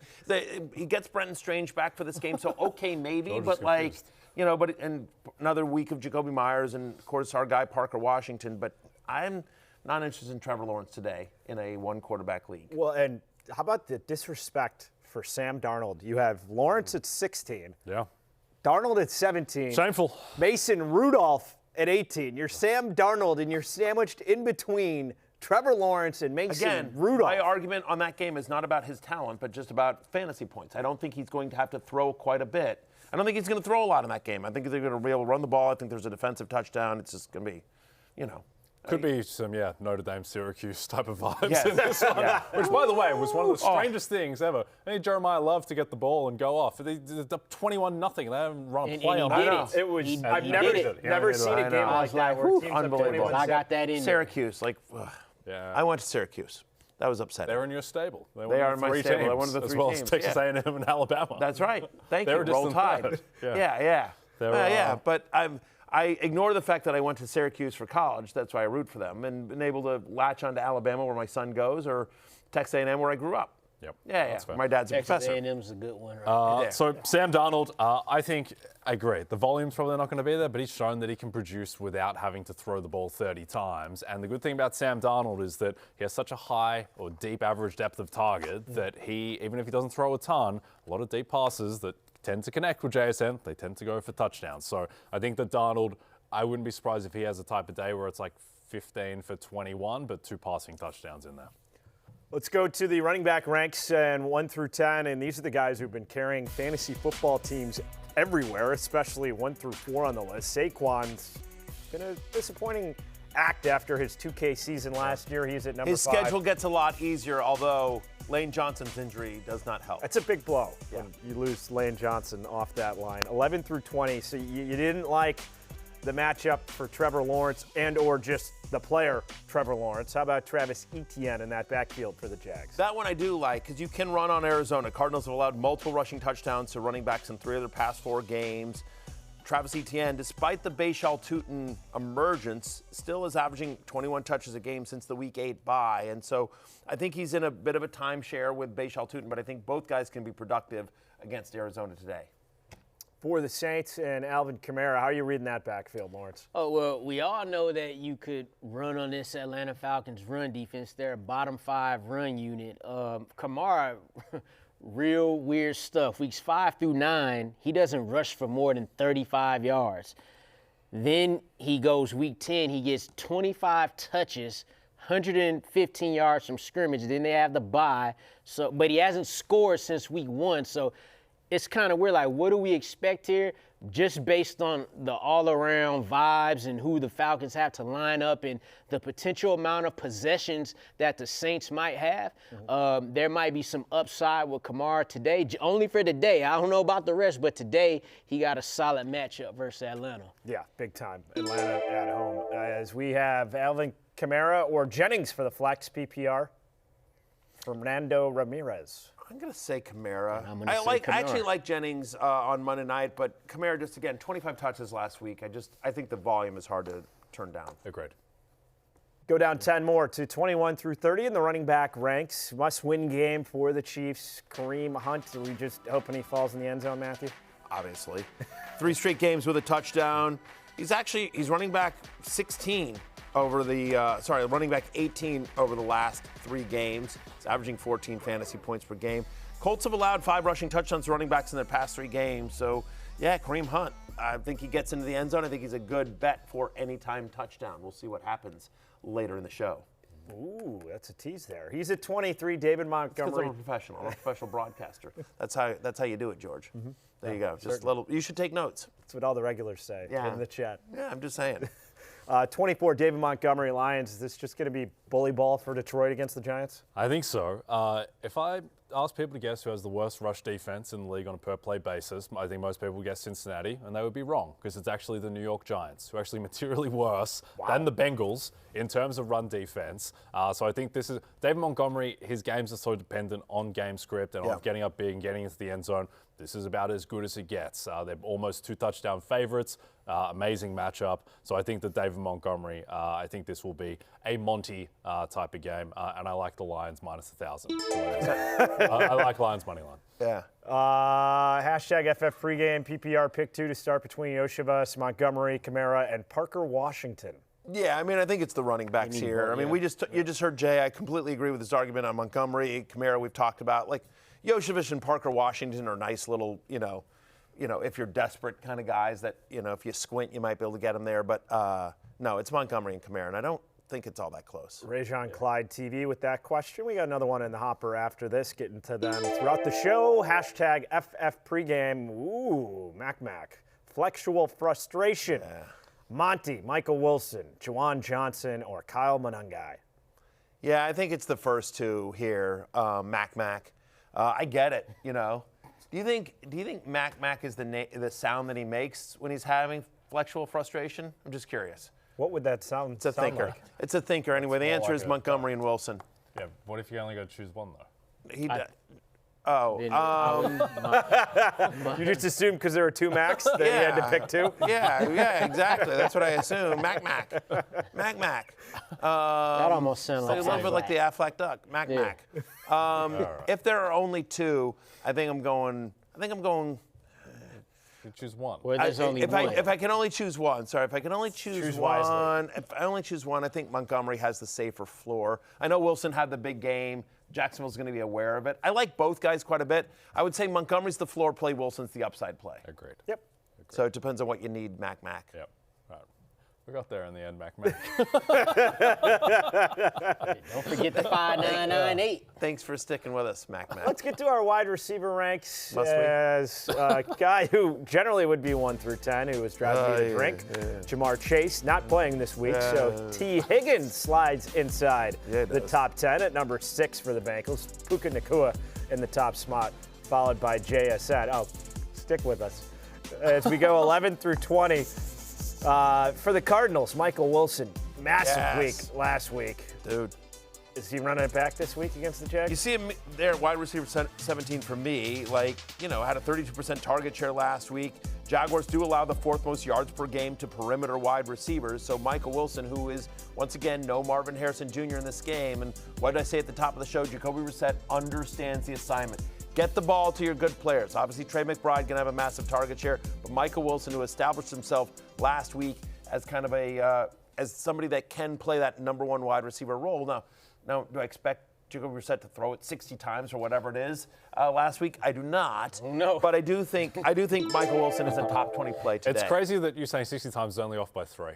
He had 57 pass attempts. 47 completions. NFL record. Crazy. NFL record. 47 completions. Yeah. Doing the Lord's work there. Flex spot, pick 1, standard scoring, old school, respect. Michael Wilson, Kenneth Walker, Juwan Jennings. I need the upside since Allen gave me a dud, spelled dude, on Thursday. Yeah, he might have given it a dude. He gave him a dude, yeah. Friend-dad. Don't correct him. I'm going to say Michael Wilson. Again, we saw him have just a massive game last week, and while I don't expect it to happen, we know it possibly can. Charbonnet's off, it's hard to imagine Walker having a massive game because of the presence of Charbonnet and Jackson Smith and Jigba. But like we did see it literally last week for Michael Wilson. So I think the answer there is Wilson. Ooh, rivalry week. You read the name here. I don't know, but Ashra Faziz. Faziz says, playing my fiance this week, she rivals Barry for being an unbearable winner. No rivals Barry there. It says winner, but an unbearable winner. I thought you meant whiner, but fair enough. Unbearable winner. You know what? They're both. Ashra, I'm going to say this. I like your wife, or your fiance. I'm just saying, yeah, absolutely. If you're a winner, be unbearable. That's the whole point. So he needs to win. I'll let you guys choose this one. I'm not helping out. Flex one, Javonte, Chase Brown, Odunze, or Devontae Smith. Half-point PPR. Half point. That's an interesting one. Give me Chase Brown. Chase Brown. Yeah, I think it's Chase Brown. I think you guys, unfortunately, are right. I didn't want to help, but you guys managed to come up with the right answer regardless. The Dallas run game's kind of fallen off a little bit, quietly. A little bit. Yeah, and the Devontae Eagles. Attractive, tough matchup, and then Devontae Smith. I know we're not ready to talk about what happened last week yet with Devontae Smith. So, dude, we move on. That was brutal. Goose eggs all around. And it had been a very quiet beginning of the year with our wide receiver ranks 11 through 20 for Jamison Williams. Lawrence, touchdowns in 3 straight games. He is off to the races, especially with Dan Campbell now as the play caller. You talk about understanding the assignment, Matthew. Well, Dan Campbell understands the assignment that he got to do that run a 4-2 out there. You mentioned it, 3 straight games with a touchdown. He scored in actually 4 of his last 5. Since week 9, only 3 receivers have scored more fantasy points than Jamison Williams. Now, going up against these here Giants, who allow the 6th most fantasy points per game to receivers. Think he keeps rolling. Agreed. I agree. 10 more to go here in our wide receiver ranks. My guy, Alec Pierce, 21 through 30 for the Colts. Item going over 56.5. Are you buying that, Barry? Yeah, you know, and it's great, George. You have been on the Alex Pierce bandwagon for so long. It's a shame no one else on the table has for all been. Of 90 minutes. Since week 7, he's been the 17th best wide receiver in fantasy football on a points per game basis. 20% target share, north of 25% target share, I should say, during that stretch. And Kansas City, since week 7, is allowing the highest completion rate on passes, 15 or more air yards. Pierce is a complete wide receiver. We've talked about this on the show quite a bit, which is just like he's not just running these deep routes anymore. They've expanded his route tree significantly. We like how Daniel Jones is playing. We like Pierce's role in this offense. And so, yeah, Alec Pierce, I do think I'm at wide receiver 24 because they do have Tyler Warren, they do have Michael Pittman and Jonathan Taylor. So there are a lot of mouths to feed in that offense. But he's a talented player, and they're getting him the ball. Again, 26% target share over the last couple of weeks. Yeah, Master88 says Aaron Jones, DK, or Pierce, flex PPR. I will say that for all of Mason Rudolph's sins, he can throw it deep. You know, he will chuck it deep, and certainly more deep than Rodgers has been this year. So I do think DK Metcalf is the beneficiary of Mason Rudolph becoming the starter to the extent that there is one. All that said, give me Aaron Jones. I talked about it earlier. Free Aaron Jones. Again, they're underdogs here. They could be throwing against the Packers, it's former team. I think they try to get him the ball in space, especially because J.J. McCarthy can't, push it on the field or anything like that. Yeah, agree there. I don't think there's any drop-off for the Steelers. It doesn't really change the outlook for DK Metcalf that much because he hasn't been that good, but I'm not sure about Mason Rudolph's materially worse than Aaron Rodgers at this point. I mean, last time we saw line movement whatsoever? No. Last time we saw Rodgers for a full game was the Chargers game, which was a complete disaster. Yeah. And we saw what the Jags did to the Chargers the following week. So, yeah, Rodgers, he's at a different phase of his career. Yeah. Very nice. way Jay being nice for once in his life. To cushion the blow. I don't really care about Rodgers. Wide receiver ranks, Jacoby Myers, the trade to the Jags. He's had 58 targets this year, 41 receptions, and still 0 touchdowns. Looking for that elusive first touchdown this season, reminiscent of his 2020 season for the Pats. He went a whole year without a touchdown reception. Repeated the curse. Usually the curse gets broken and it stays broken, but not to be for Jacoby. I will say he had 5 for 6, caught 5 of his 6 targets against the Chargers last week and went north of 60 yards. And just eye test, he looks good. He looks like Jacoby Myers. He looks more engaged than he did in Vegas. So I think that he's going to be their number 1 wide receiver going forward, just with how strange Brian Thomas Jr.'s season has been. So, yeah, Jacoby Myers, think he's a viable low-end wide receiver to high-end flex. Funny George chiming in. PPR flex play. Sean Tucker, Trey Tucker, Jacoby Myers, Ricky Pearsall. Thanks. Hashtag FF Pregame. A couple Tuckers in the equation. There are, and you got Jacoby Myers and Ricky Pearsall here as well. Kind of. I'd say it depends what you need. Yeah, but to me, it's either Sean Tucker or Jacoby Myers. I think I'm kind of tempted by Jacoby Myers here, honestly. Like again, Tucker splitting time with Rashad White in a tough matchup as well. Trey Tucker against the Cleveland Browns defense. I'm going to say Jacoby Myers. You see, he's my wide receiver 26, and I think that game has sneaky shootout potential. Jags Cardinals. The only thing is that Will Johnson's back. They're getting some healthy guys back in the secondary of the Cardinals, and they've been able to generate a lot of pressure, surprisingly. Yeah, I might lean Sean Tucker because I think he has the best chance of scoring a touchdown of those guys. I don't like it, though, but that would be my lean. I think you're floored. Jacoby Myers, 5 for 60, 6 for 70. Tucker just went off. Yeah. Higher probability to have a 100-plus touchdown. Or 48.5. That's like really low after that week. No, for sure. Especially when no Bucky Irvin playing. Yeah, I would hope 50 yards and a reasonable chance of a touchdown for Sean Tucker. I think that's fair. Let's wind it on down now. Our tight end rankings, 1 through 10. And I would say based on ADP earlier in the season for Travis Kelce, he's outperformed to this point, Matthew. What do you think? He certainly has. In fact, since week 5, he's second among tight ends in receiving yards per game. He's got a 21% target share. It's not a bad matchup. As good as the Colts are defensively overall, they allow the second most yards per game to tight ends this season. They allow the 4th most fantasy points to tight ends this season. They've given a touchdown to an opposing tight end in 4 of the last 5. So Kelce, in a must-win game for Mahomes and the Chiefs, probably gets a lot of looks today in kind of a gotta-have-it game. You go to what you know, and that's 87 in the middle of the field. He's my tight end 5 this week. Hunter Henry just cracking the top 10 since the calendar turned to October, Lawrence. Just 1 touchdown, though, for Hunter Henry. Yeah, but Matthew just said go to what you know. Well, Matthew knows that the Bengals allow the most fantasy points per game to tight ends. Matthew knows that the Bengals defense ain't good, and that's why Hunter Henry is in the top 10 this week, despite the touchdown dreadfulness. And there's some good parts of it. He's got at least 6 targets in 2 of his last 3 games, which is decent when you think about the how many miles Drake May has to feed in that passing game. So you really hoping for a touchdown or something, but Hunter Henry, a good streaming play this week. I just noticed Lawrence's Detroit Tigers hat. You know who Tariq Skubal is? Say what? Excuse me? Unbelievable. Astros, Tigers. We go through all 30 of them. Probably think it's a pitch instead of a player. Honestly, I didn't see Lawrence there because he's so camouflaged.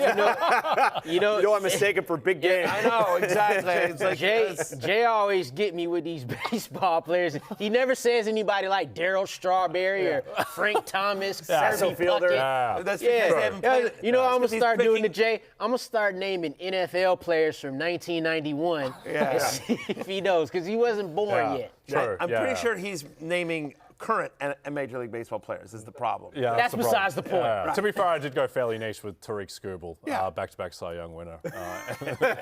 Not on a lot of people's radar, but the real ones know.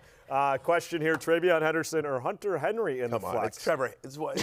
Come on, double With all I just said about Hunter Henry, solid little streaming play. It's Travion Henderson. Stop it. What are we doing? Yes, Come on. it is Double dog. indeed Travion Henderson. This isn't a real question. Watch Hunter Henry score 2 touchdowns. No, that's exactly what's happening. After I've just dismissed the question. Well, then like you that. can say, hey, he was in my top 10. 100 yards and 2 touchdowns incoming for Hunter Henry. The answer there is Travion Henderson. Our last Drop tight my end, pen. here we go. Aloha Bricks. LJ must have all MLB team hats, plus their AAA and AA team hats. My goodness. Yeah. Well, It is. Yeah. I would if I actually knew what those teams' names were. Yeah. So Get yourself a Sea Dogs hat. A lot of people argue fantasy football pregame doesn't start until Matthew gets to talk about Juwan Johnson for at least 30 seconds. 1,000%. Well, he's my tight end 11 this week as well. On the season, he's tight end 6 in utilization score. So he's out there a ton. He's been a top 13 tight end in 7 of 10 games so far this season. We like this offense at least a little bit more with Tyler Shuck under center. So Juwan Johnson in a decent matchup against the Falcons should be okay. Flip cup time. Oh, yeah, let's get up. To reveal our touchdown parlay. Yes. Those who've been following along week to week know that this has been a flawless part of the show. That's brutal. Tough. Hang on, I got to figure out Tough who I chose as my touchdown parlay guy first. Well, no, that's the favorite part of the bit. Oh, yeah. You forget who your guy is, and then you fumble with your papers for 10 to 15 Matthew seconds. rhymes with Fing Menry. Thank you very much. You'd be a great charades team. I'm moving slow. This is what I did last night too. A lot of this. All right, so you're gonna go down, up, down, drink. Right there we go. All right, down, up, down, drink. Who is the champion? Who is the champion? Playing hurt. Oh, for the love of God, this is embarrassing. There we go. Take that, Samarikis. That was real bad. Finish, George. Oh, I still got to. I'm just kidding. Don't finish. No finish. I wouldn't finish. This is embarrassing. Oh, there we go. It's giving up. Unbelievable. Dude, Derrick Henry. We don't have enough show for me to. Derrick Henry gets into the end zone again. Jets are beaten down. They're weak. They're pathetic. it's so there you go. They're ready to be slayed. Yes, they're making vacation plans for They're Cancun mere young already. boys. They're weak. All right, Lawrence. They have darkness in their hearts. They're feeble. The weekend. I'm going to go with Rashee Rice here. He scored in 3 of his last 4 games that he's played. Look, and when you think about it, of his 4 touchdowns, 3 of those are 3 yards or less. So they like to get him in there. Yeah. All right, I could have chickened out and gone chalk and taken Saquon Barkley, but instead I'm taking Jonathan Taylor to get into the end zone against the Chiefs. I got Devontae Adams leads the NFL in red zone targets. So if you want to follow along with us, plus 615, the fantasy football pregame anytime touchdown parlay for week 12. Barry needs a vitamin B shot during the break. You could also use an IV during the break. I think that would be helpful as well. Listen, I'm crushing. Coast to coast. I'm fine. Beer goggles next. Oh my Matty God. already Beer has the Pinot goggles. That's my jam.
Chairman 227, Barry struggling. Just kick off already and let this dude go have a Bloody Mary. I'm good. I got this. I got my second win. Yeah. Well, at least you go home after this. You don't have to do anything tonight. Oh, it's right. That'll be the struggle. Watch Football Night in America tonight. See if I make it there. You see Barry nurse's wounds in front of, an audience of 15 million or something like that. Something like that. Honestly, it can't go any worse than last week when my best bet was Devontae Smith, who, and then for the first time all year, has less than a 30% target share, and they can't get him anything going as well. And Jalen Hurts is just terrible. And then people arguing online that it's not Jalen Hurts' fault; it was the wind's fault. Meanwhile, Josh Allen had 6 touchdowns in similar win. Anyway, Whatever. Jalen Hurts might not be good, guys. Just anyway. Wow. As an Matthew NFL quarterback. Stafford was 15 of 30 last week for 130 Yeah. in good weather. MVP favorite. Yeah.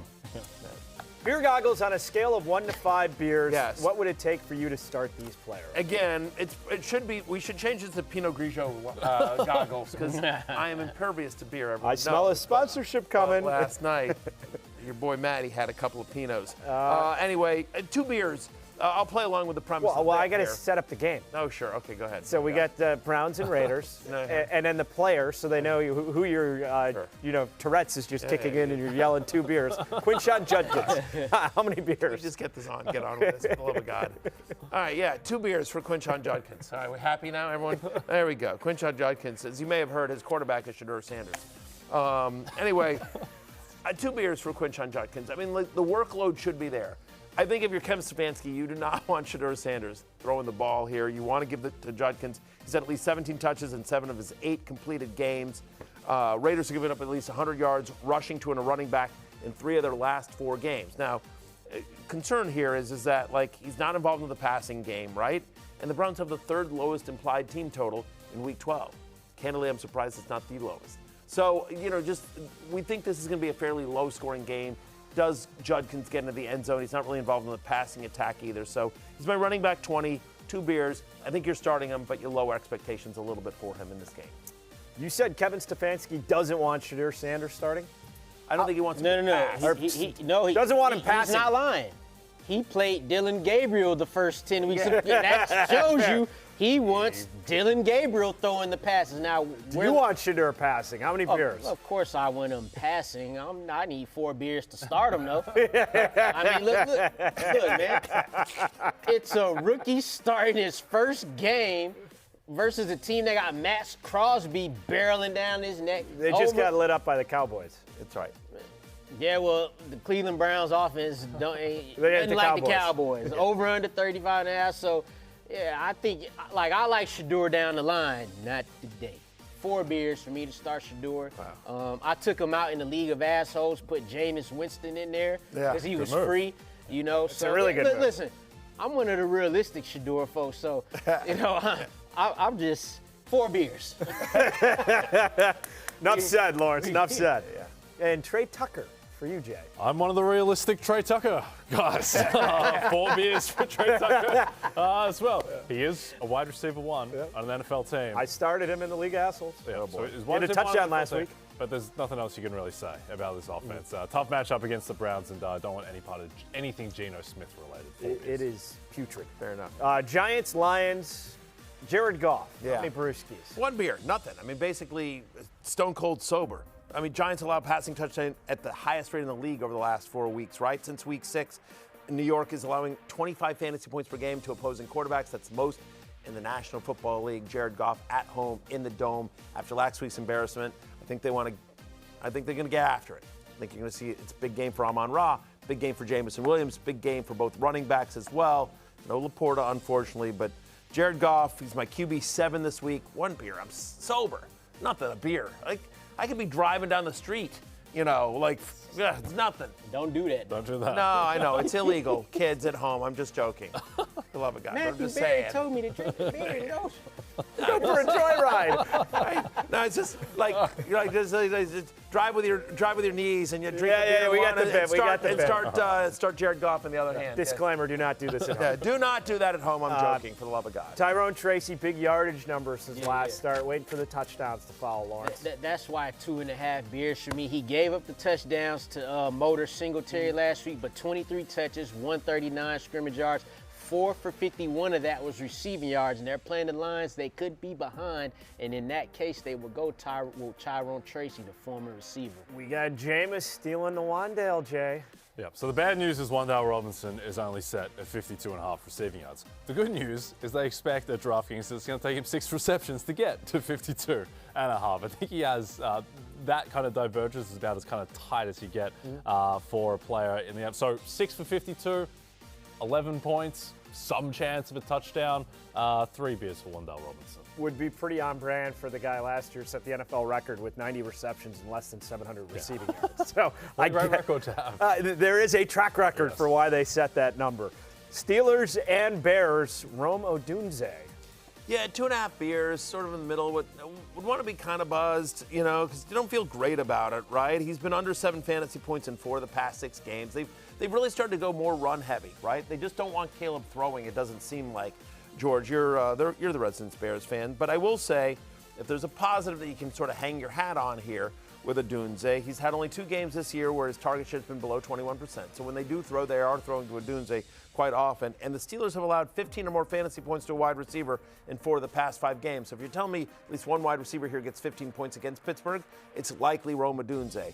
All that said, again, feel a little nervous about him. He's my wide receiver 21. So it's a high-end wide receiver 3, low-end wide receiver 2, kind of in that range. Ben Johnson trying to mimic what he did in Detroit, where they were actually more run predominant than they were 1,000%. passing. I think it was a 53 to 47% type split. Yeah. So that's where the Bears offense, now that they've established a run, is starting to skew. For DK Metcalf, Lawrence, with Mason Rudolph under center, any impact as far as how many beers for you, 1 to 5? They're going against the Bears, who allow the 3rd most fantasy points to receivers. So I'll go 2 beers. I don't think Mason Rudolph is as good as Aaron Rodgers, like Jay say, but good enough to get DK Metcalf some passes, we hope.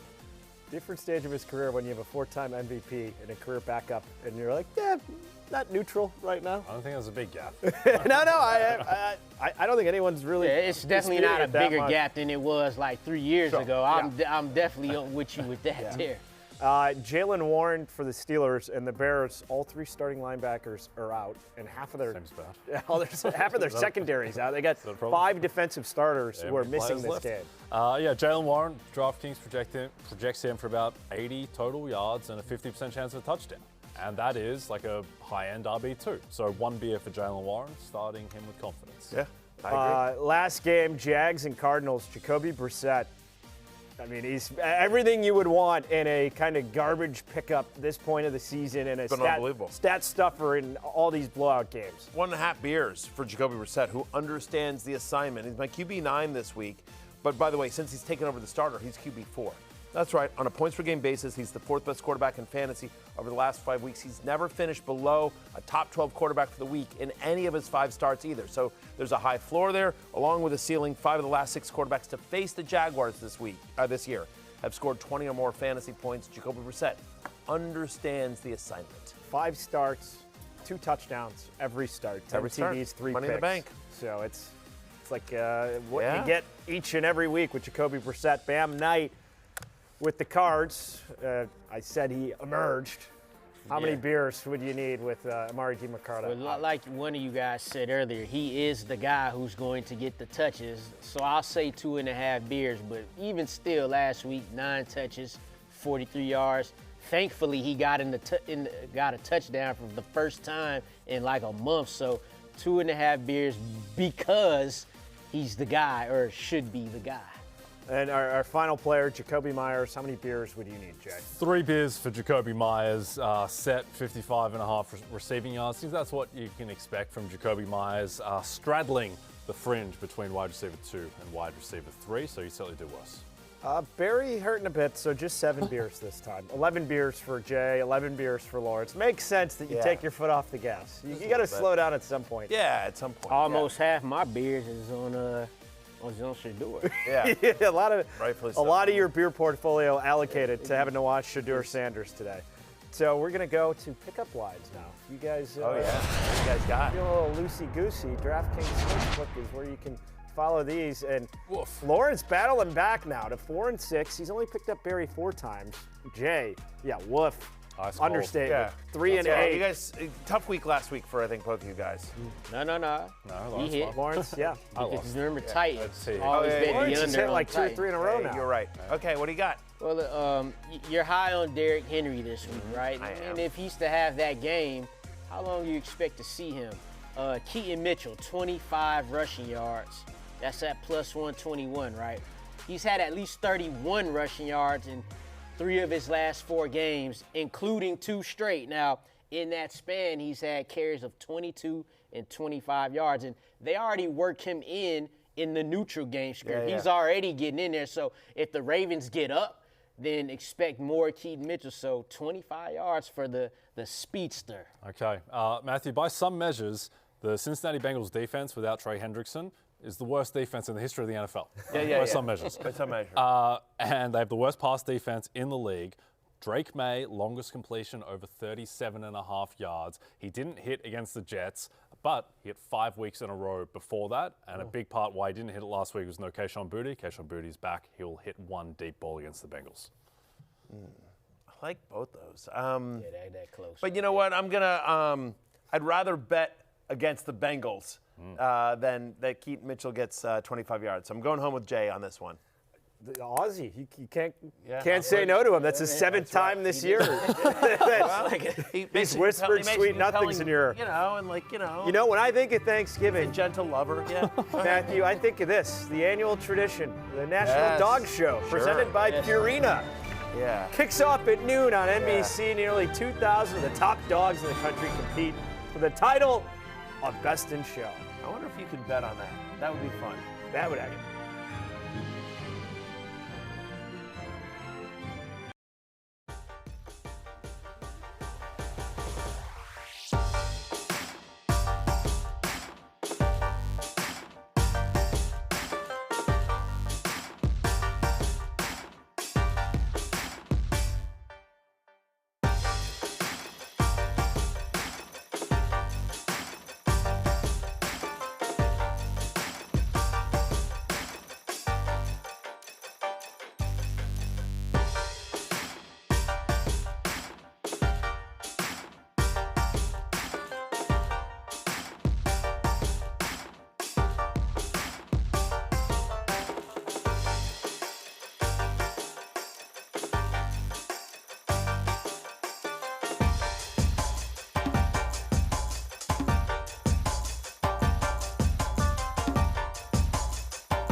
Matthew Berry Legacy Flu Show from NDB 1017. But Jordan played well in that game. He did put up 38, Game 5, 97 NBA Finals. Matthew, I don't know. He's maybe put up 8 in this game. He has put up 85. Dominant performance. It's unbelievable. Bar trivia. I'm 25 games over 500. I know. Just throw in the towel. No moss. It's over. We got 2 minutes, so we got to power through these to end the show. Bar trivia, more total yards, Jaylen Warren or DeAndre Swift? Jaylen Warren. Swift. Jaylen Warren. More passing yards, Drake May or Joe Flacco? Drake May. May. More fantasy points, Jahmyr Gibbs or Amon-Ra St. Brown? Jahmyr. I'm on Raw, just to be different. More receiving yards, Romeo Doubs or Jordan Addison? Romeo Doubs. Doubs. Does JSN reach 100 receiving yards? Yep. Yes. Yes. More fantasy points, Travis Kelce or Tyler Warren? Kelce. Tyler Warren. More fantasy points, Lamar Jackson or Derrick Henry? Lamar. Lamar. More total yards for this one. Rush total yards. No, switched it to total yards. Yeah. Okay. Producer Steven got him in the air. So More total yards. So why don't you let the host tell you what the I'll metric take the L. is here? Quinshon Judkins or Ashton Genty? I'll go Quinshon. Yeah, Quinshon Judkins. Oh, no, I'm saying Genty. Judkins. We're off to rails. More receiving yards, Michael Wilson or Trey McBride? McBride. McBride. Wilson. More receiving yards, George Pickens, Devontae Smith. Smith. Devontae Smith. Smith. More pass yards, Kirk Cousins, Tyler Shuck. Tyler Shuck. Good Lord. More fantasy Tyler points. More fantasy points, Devontae Adams or Mecca Ibuka. Adams. And the grand finale, more fantasy points, Rico Dowdle or George Kittle. Rico. Kittle. Rico. That's all she wrote, Matthew, for Week 12. Oh, God. The words bravery and courageous get thrown It's around too often. Not all but- heroes wear capes. Not all heroes wear capes. Shall we all head to the bar, boys? Yeah, I think it's needed after that one. Yes, all right. Hey, go get yourself a win. We'll see you.